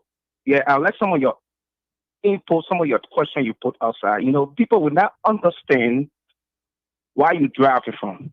For me, one thing I always heard from you said the government is already the elephant. The elephant is already there. So what the opposition need to do to kill the elephant? It's a parable. Mm-hmm. Right now, we need, as a Liberians, we need to fix today for tomorrow. Right. We need to fix today. We need to fix today for tomorrow. We shouldn't only look at today and forget about it. It will still follow us tomorrow.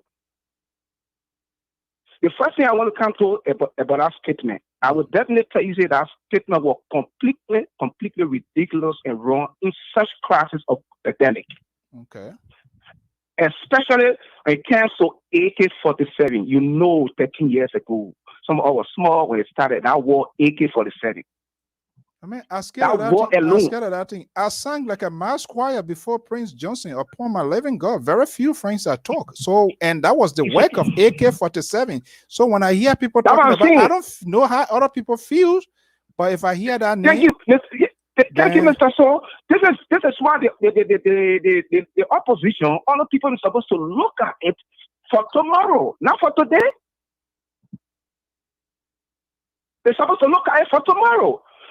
It's such crisis, especially this guy is from opposition.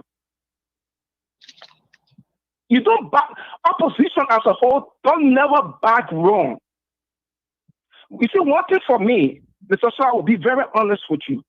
I said that one time somebody trying to get annoyed at me. I said, right now, the problem in Liberia, there are 30% people with the government, 30% people with the opposition, and the 40 are there is standing out to see what way to go. Right. So you as an opposition, like I said, you want a job, you have to be very constructive in your persuasive strategies. Have to use me so that tomorrow these things cannot follow your government. if the government is out. There are 40%. Let me tell you, the 40% people you see that now, those are being frustrated from this present government. They've been disappointed. And those have been frustrated from the past government. Now they have fought for it. They're sitting now, where can we go? But you as an opposition, the government already they come up with some irregularities. That's why you say you cannot back some of the politics of this government. So the opposition will capitalize from there, use some constructive strategy, go against this government so that you just say, oh yeah, when we bring the person, but you're not doing nothing, you're not coming to any fact. So now you come here abuse it, there's somebody like that abuse you. So then all the kind of thing you're saying the fact is coming. I'm sitting here. Yeah, go ahead. I want to see it before I can go ahead quickly here. Let me just I need to wrap it up. How can I sit here? For me, I told you before, I voted once, I voted for Charles Taylor. But right now, I'm now opposition. I'm not a policy. I don't have no government connection. So some of us sitting and see, how can we go to this? You put this man. Now the government you're going against, they did the same thing before. So you coming down the so you do it too, so we'll do it.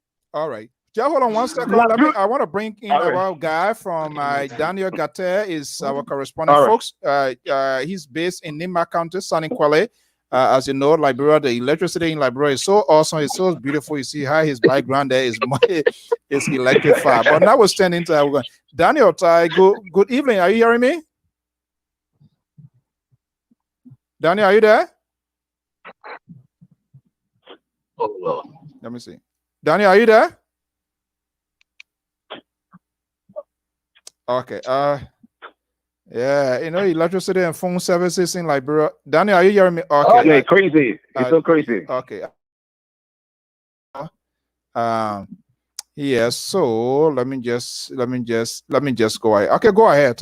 We will try. I mean, maybe better time. Yeah, go ahead quickly before we go. Yeah, just to wrap it up.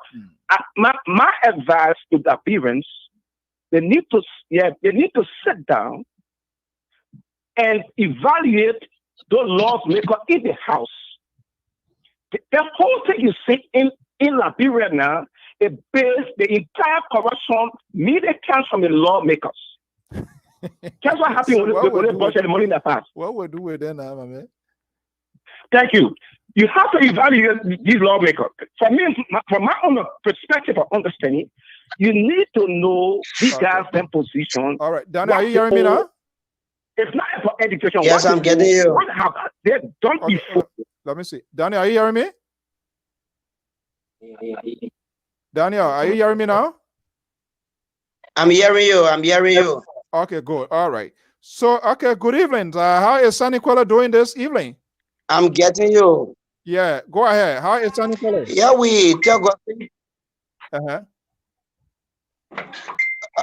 Yeah, we tell God thank you. Saniquale is relatively kind. We experienced a downpour of rain this evening. Okay. So, I think today people went back to church, right? Any church services went on today in Saniquale? Oh yes, the entire churches we have about close to 15. That's 17 churches in Saniquale, and every one of them they open. It was a joyful thing today in Saniquale. Most of the pastors and even the local radio stations, their own, take about it, how they've been feeling since the past almost 3 weeks now. They've not.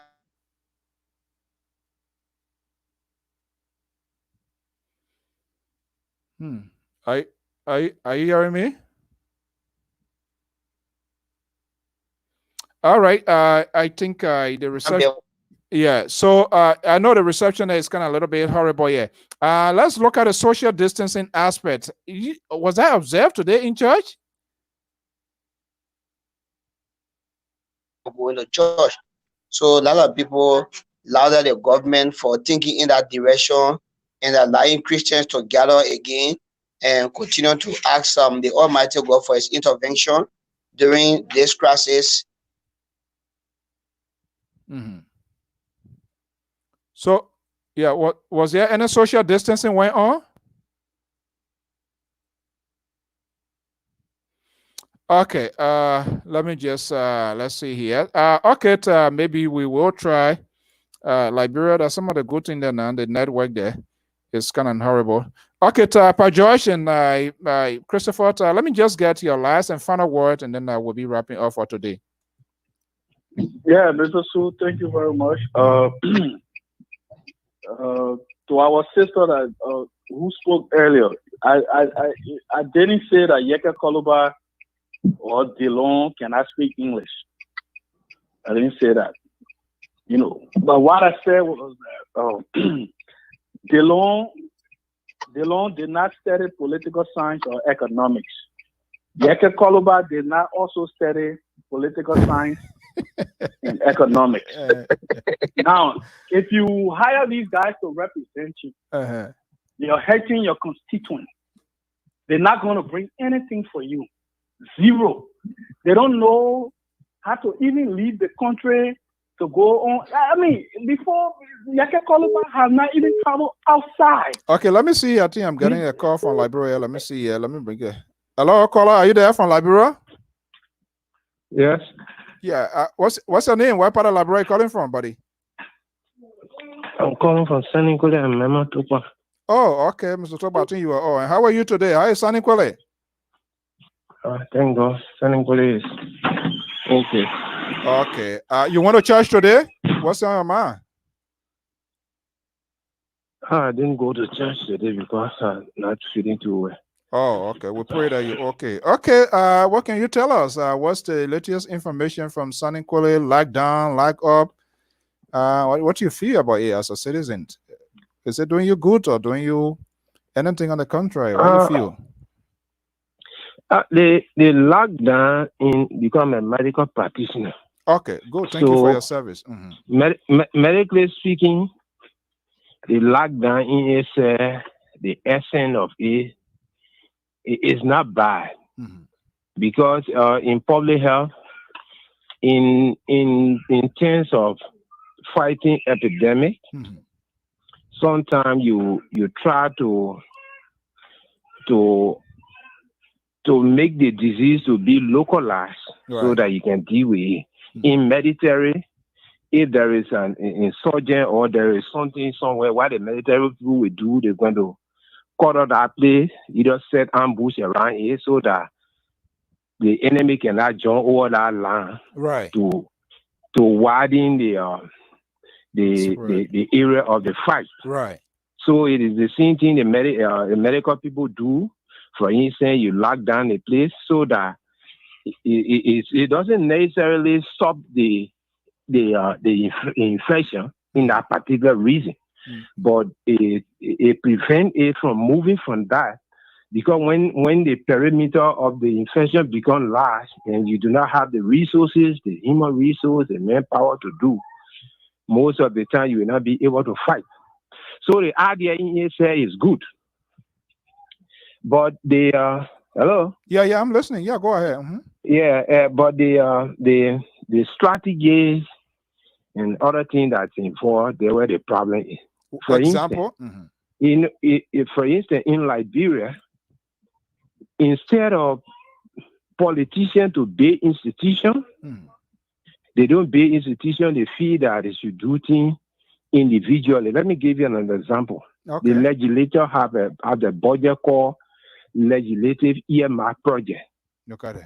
It was a clever idea to take the Liberian people money, keep it in the system as legislative project, and they go in the community and say, okay, I will build you school, or I will build a bridge, or build this, that. When they take the government money, those of them who are sincere to use the money, when they are using it, then people will feel that, hey, it is because the level of education of our people, they will look at it that the representative is the one who build a bridge or who do that so that they can take the glory.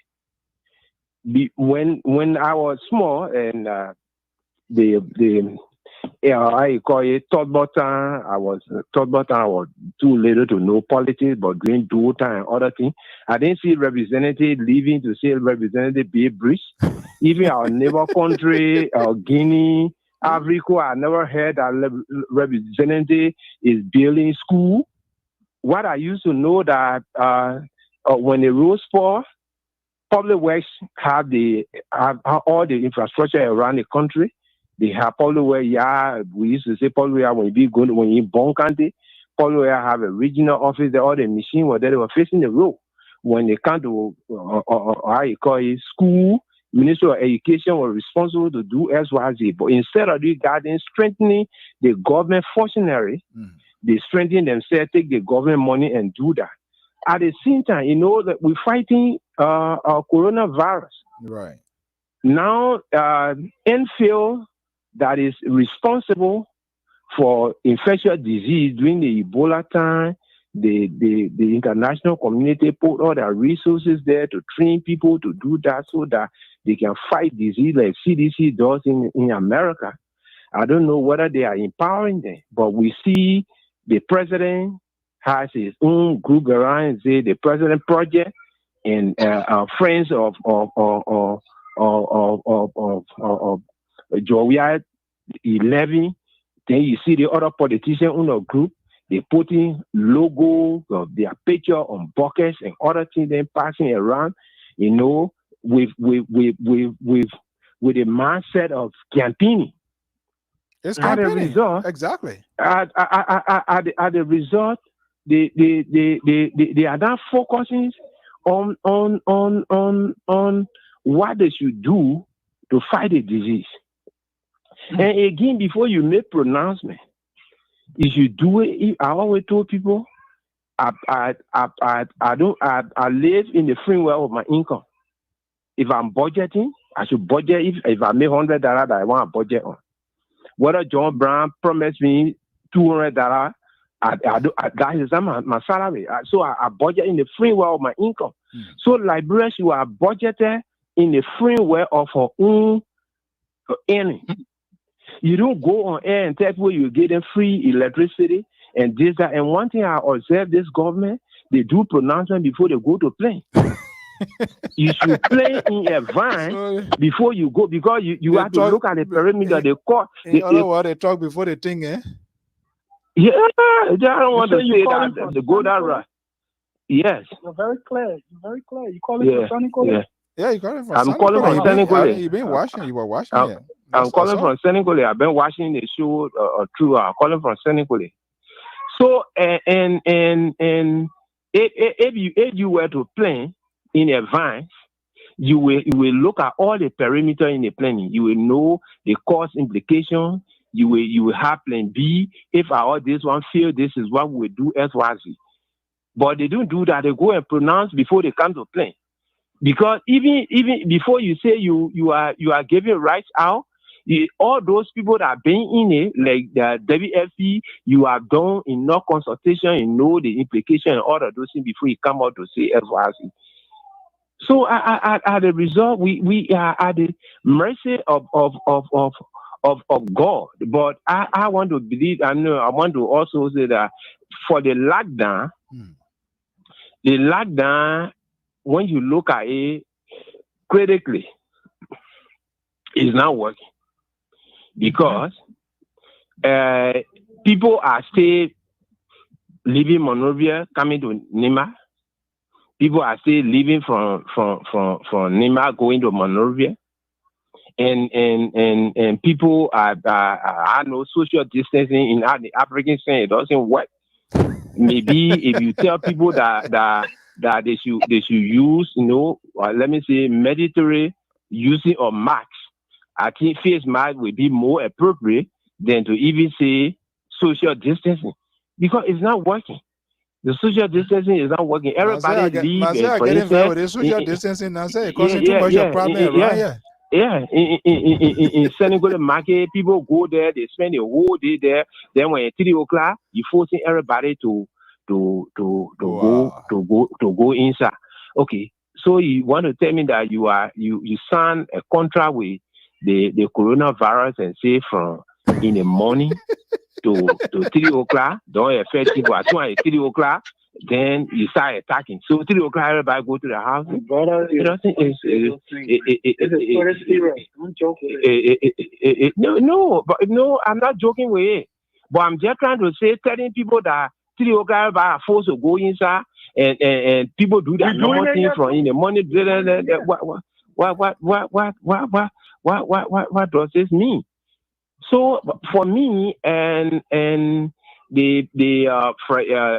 one of the things I wanted to make a comment on is that like the regular statement the guy made about the AK-47. I feel that statement, because of the level of of the population, they will take every statement by face value. Nobody going to, majority of the people will not analyze what you're trying to say, even if you can't to clarify. But when you have you are, for instance, your father, you in a house, one of your children, the other one, when they insult the other big brother or small brother, they kind of report to you. You say, hey, forget it. You don't investigate. You don't do anything. Then I mean, you are sowing seed of disrespect, this unity inside. When Zoli Joe then make reckless statement, nobody ever asks any question. When other people go and threaten people, the government take that. There's a station in Monrovia they call Freedom or FN. Everybody complain that this station attacks people and say any kind of thing they like. Nobody ever arrested it. Now when the other side does it and you start to take action, there where the problem is. Right. There where the problem is. Then what the problem is, it's not that opposition feel that what the man is doing is right, but they are saying, oh, because this one is one of us, that why they're trying to attack me. But if they are arrested after president and this one happening, they will have nowhere to hide. They will have no excuse. Yeah, because Freedom FM, is it? They're Sherry boy. I saw him. The way he talks about the vice president, that was just unbelievable. Yeah, this is the issue in Liberia. People should not make reckless statement and nobody asking questions. How you call it, the Morva model, there was a lipstick where he said something. If you want to just be there are some things I can say sometimes when you are selling in a store, there are some things that you can sell just for consumer confidence. That one is not to make profit. So that if the person come in a store and ask for toothbrush, you say not here. Next time when they want buy, they will not go there. They say most of the time when you ask for this, something is not there. No profit in that, but you just keep it there. Sometimes they just buy it once in a while just for consumer confidence because you want for them to ask for something that is not there. So even if they are just invited more and get action, the statement you made about the president can take money from out of the country and personalize it before you employ a young person. He lay down with the person. If you are just invited him to ask questions, stop disrespecting. Look, stop disrespecting. Christopher, please hold on. Christopher.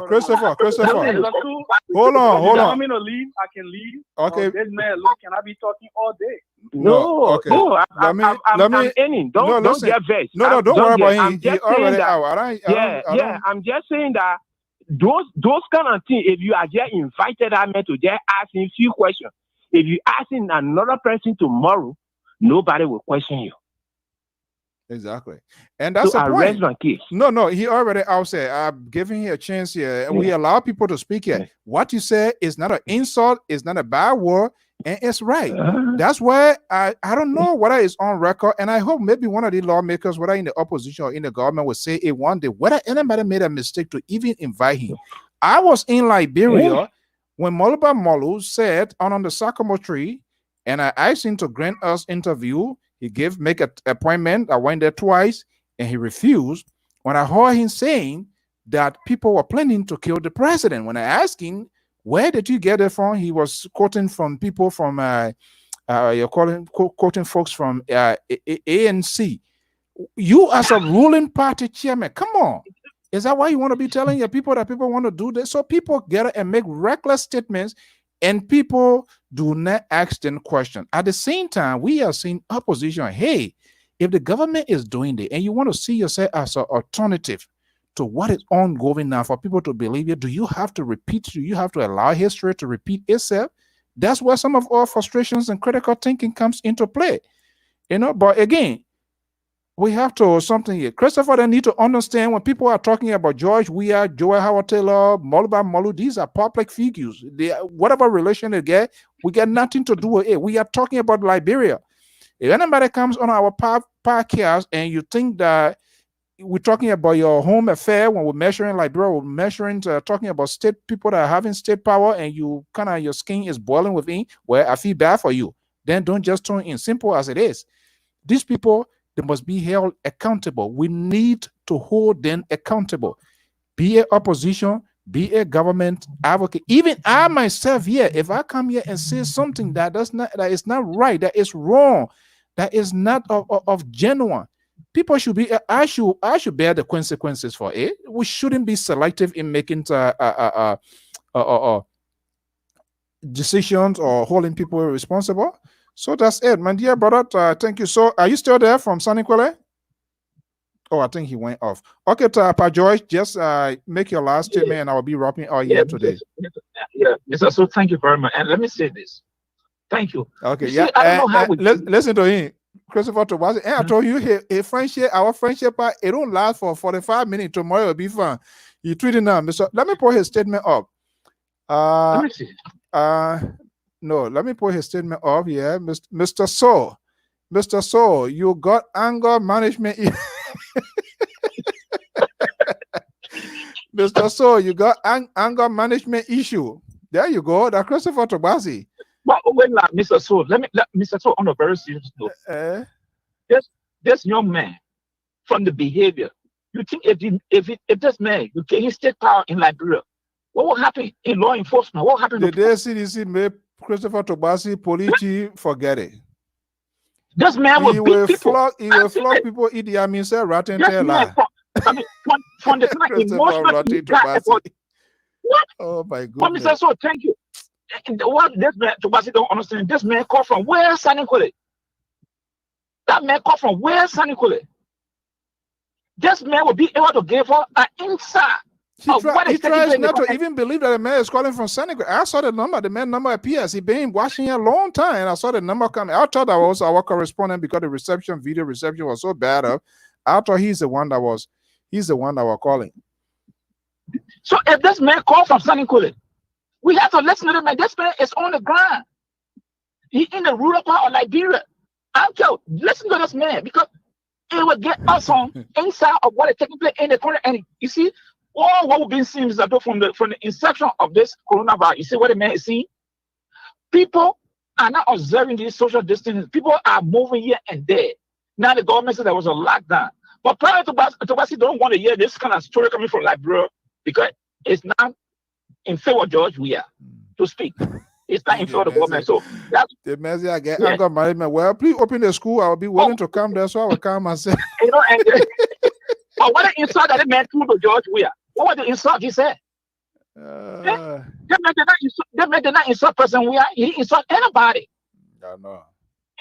That man just trying to tell what is happening. But Mr. Soldier, I just want to say thank you. But these are the same power continue to say. Okay. Let us put like first, not individual. We all know we got people in government or outside government we love. But when the country is going in a direction, we should speak because I tell people the moment we turn silent, that means we are giving the politician, people who empower the upper hand to do anything in our country. So that was someone said we will not remain silent. They will change, they will not change, but we will continue to speak on issues that affect Liberia. Okay. Thank you, Mr. So. All right, well, folks, that does it this evening, my man. Julius, look for the Julius man. It's better late than never. I say, walk about you. I can see that man body, but I guess being a very crazy Sunday is kind of relaxing days, yeah. But it's better late than never. Thank you for tuning in and for always being here. Well, folks, that's how we're gonna wrap it up here for the rest of the evening. I'm Afonso Zain Sort of the Liberia Public Radio and LPR TV. With this, we will begin to showcase, display your comments. I think everywhere help. I don't know, but sometimes people talk and sometimes people write. And I understand you and I, all of us, me, you, all.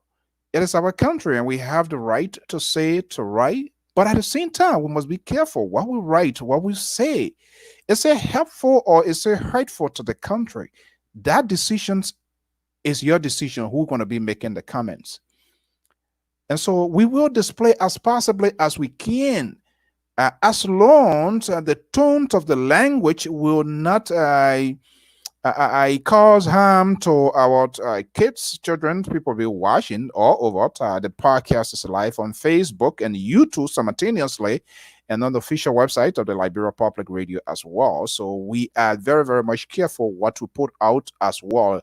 We do not want our kids and people, infants, to consume something this volatile and divisive society that we are in. So we'll be very much selective. But other than that, any comment that disagree with our statements, our comments, or whatever, we will put it out. It is left with the people to make a judgment. We will make selections on stringent situations that it also in keeping with our own policies and guidelines. But we're never going to sanction your view, especially if that's something you strongly feel passionate about. Wadi Bryant and all of the beautiful people, Tyant, my man Lofa Jr. My man, you came so late. What you are doing? You are getting something. We're getting ready for this evening. We want to wrap it up here this evening, and we will try to do the best we can to keep it. We want to say, when it comes to Liberia, we all must chill out, take a little deep breath, relax. Do not let your cholesterol, your blood pressure to go up, because you're going to be hearing it from different angles and different view. It's about a sovereign country, 172 years. We're not talking about family. We're not talking about individual homes. We're talking people are strongly expressing their views, their opinion as to how their leaders are treating them. It is not only you, I don't leader, whether we elected them or not. We are talking about Liberia. And people, all of us need to understand our life and well.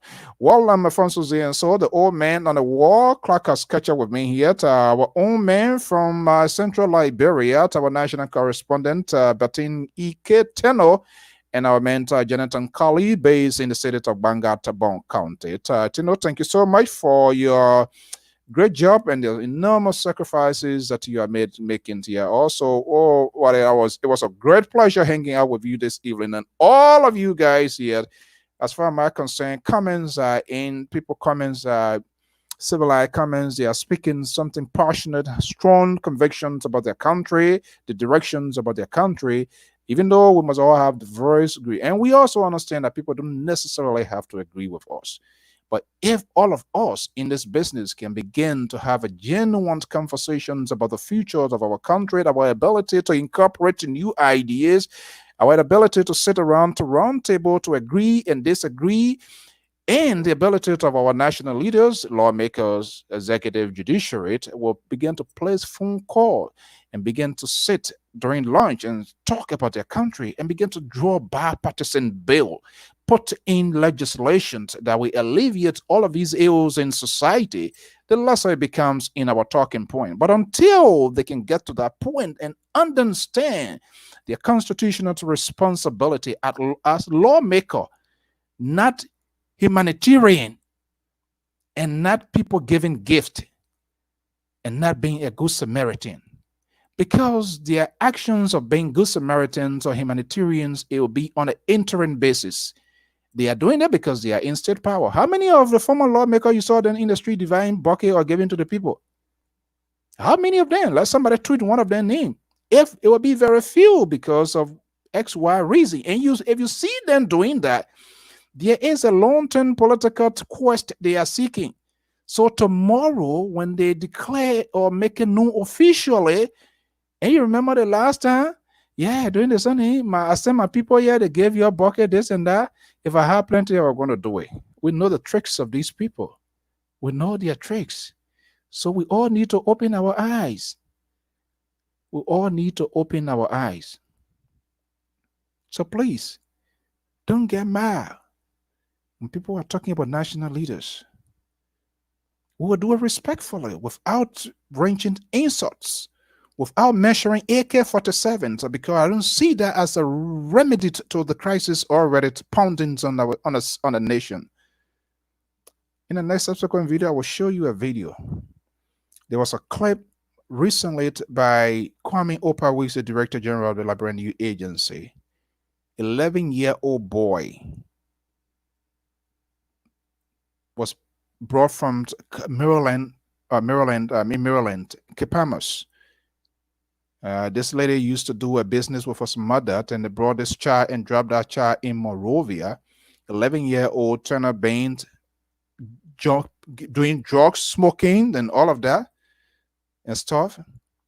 So this, what we are talking about, Liberia, is a compound, complex situation. So many factors are responsible for the ills of that society, of what is happening to government. It's not just only senators, representatives taking 6,500. But when you have a society of the young generation who's supposed to be the future of the country, and the country is drowning in drugs and nothing is being done to alleviate it, it poses economic stagnations and sufferings. Because why? These people will end up being burdens on society, so government, community, town, cities. It's a problem. So these are genuine things that we are talking about. Very, very genuine things that we are talking about. So if you are uncomfortable us having these sort of discussions, the best you can do, there are tons and proliferations of network around here that you can go to and hear what you think they are talking about. But we are trying to address the high cold burdens and sufferings of the Liberian people. How the society is vulnerable to hardship. We are not saying all of them is government responsibility, but the more we discuss this, it gives government a sense of what is happening within the country. So anybody developing hard feelings, you're making your pressure to go out for nothing. And when your temp go out, most of the places now you go to work, you got to do your temp. So by me talking here, you allow your temperature to go out. When you go do your temp, when you're over 100, they will say you get COVID-19. And we don't want that. We don't have legal representation here. In fact, there will be nothing. Well, folks, we're going to leave here this evening. I'm Alfonso Zuyan Sort of the Liberia Popular Radio. I want to welcome my own brother, Jay Bolat Jared So, right here in the Ocean State of Rhode Island. Here, thank you so much for tuning in. It's better late than never. But what we can say, the issue in Liberia is challenging. The story is endless. We will continue to talk. Do I have mine? I think I have mine Tylenol here. Hopefully, maybe after, if I feel in pain, I will take it. If that will help me to keep going to talk about things that are happening in the country. The young man calling there was calling from Nima San Quelly. And he's telling us he's on ground. You here, and you're telling us that you don't have your lockdown here. You move, you go anywhere, you go to work. Nobody tell you there's no curfew here unless your state. You tell me.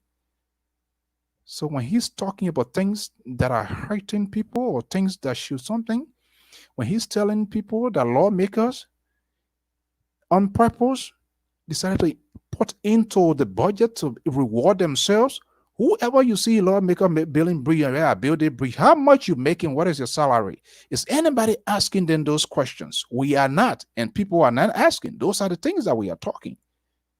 And you want to get annoyed? When the taxpayer is speaking things that are hurting the country, the man is a health worker. He's talking about the day-to-day problem that he's experiencing and other folks that are experiencing. And you want to get annoyed because somebody's name was called? Yes, you call people names as well, that they didn't go to school. They have never traveled, no traveling experience. I don't know what sort of traveling experience. They don't have no connections. You said that, and we gave you the chance. You express your views, your opinion, even though it is not about ours. We did not incite ourselves into it. We allow you to speak your mind. So why should you sanction another person who is a Liberian proportionally to you? You want to sanction their view as well as things that are hurting them. This is why we are not going anywhere as a Liberian.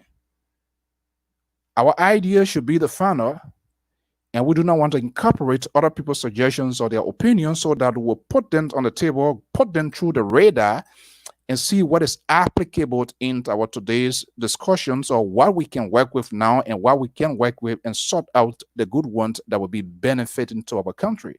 That's not what we are doing. And we're not gonna feed you with wrong information here. Unless you want to be a child, and this is not a child network. Only adults comes on this network here that are willing to talk high core issues that are affecting your country with open minds and openness, for us to have a vibrant and good country.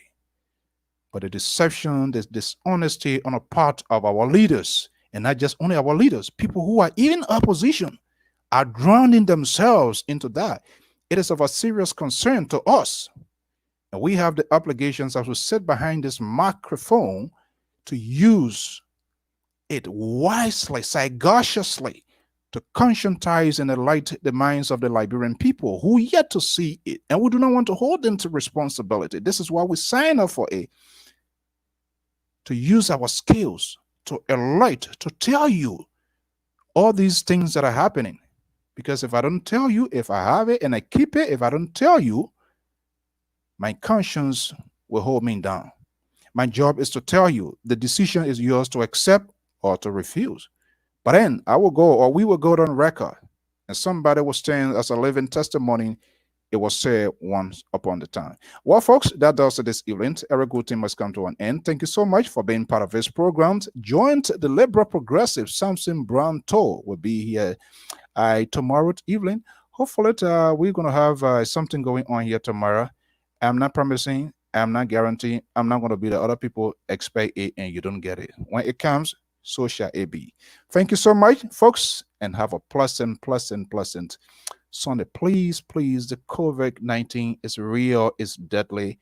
Use common sense method approach to make sure that you are secure, and not just only you, because if you are safe, remember your family, your friends, and everybody else will be safe. Get your gloves in the car.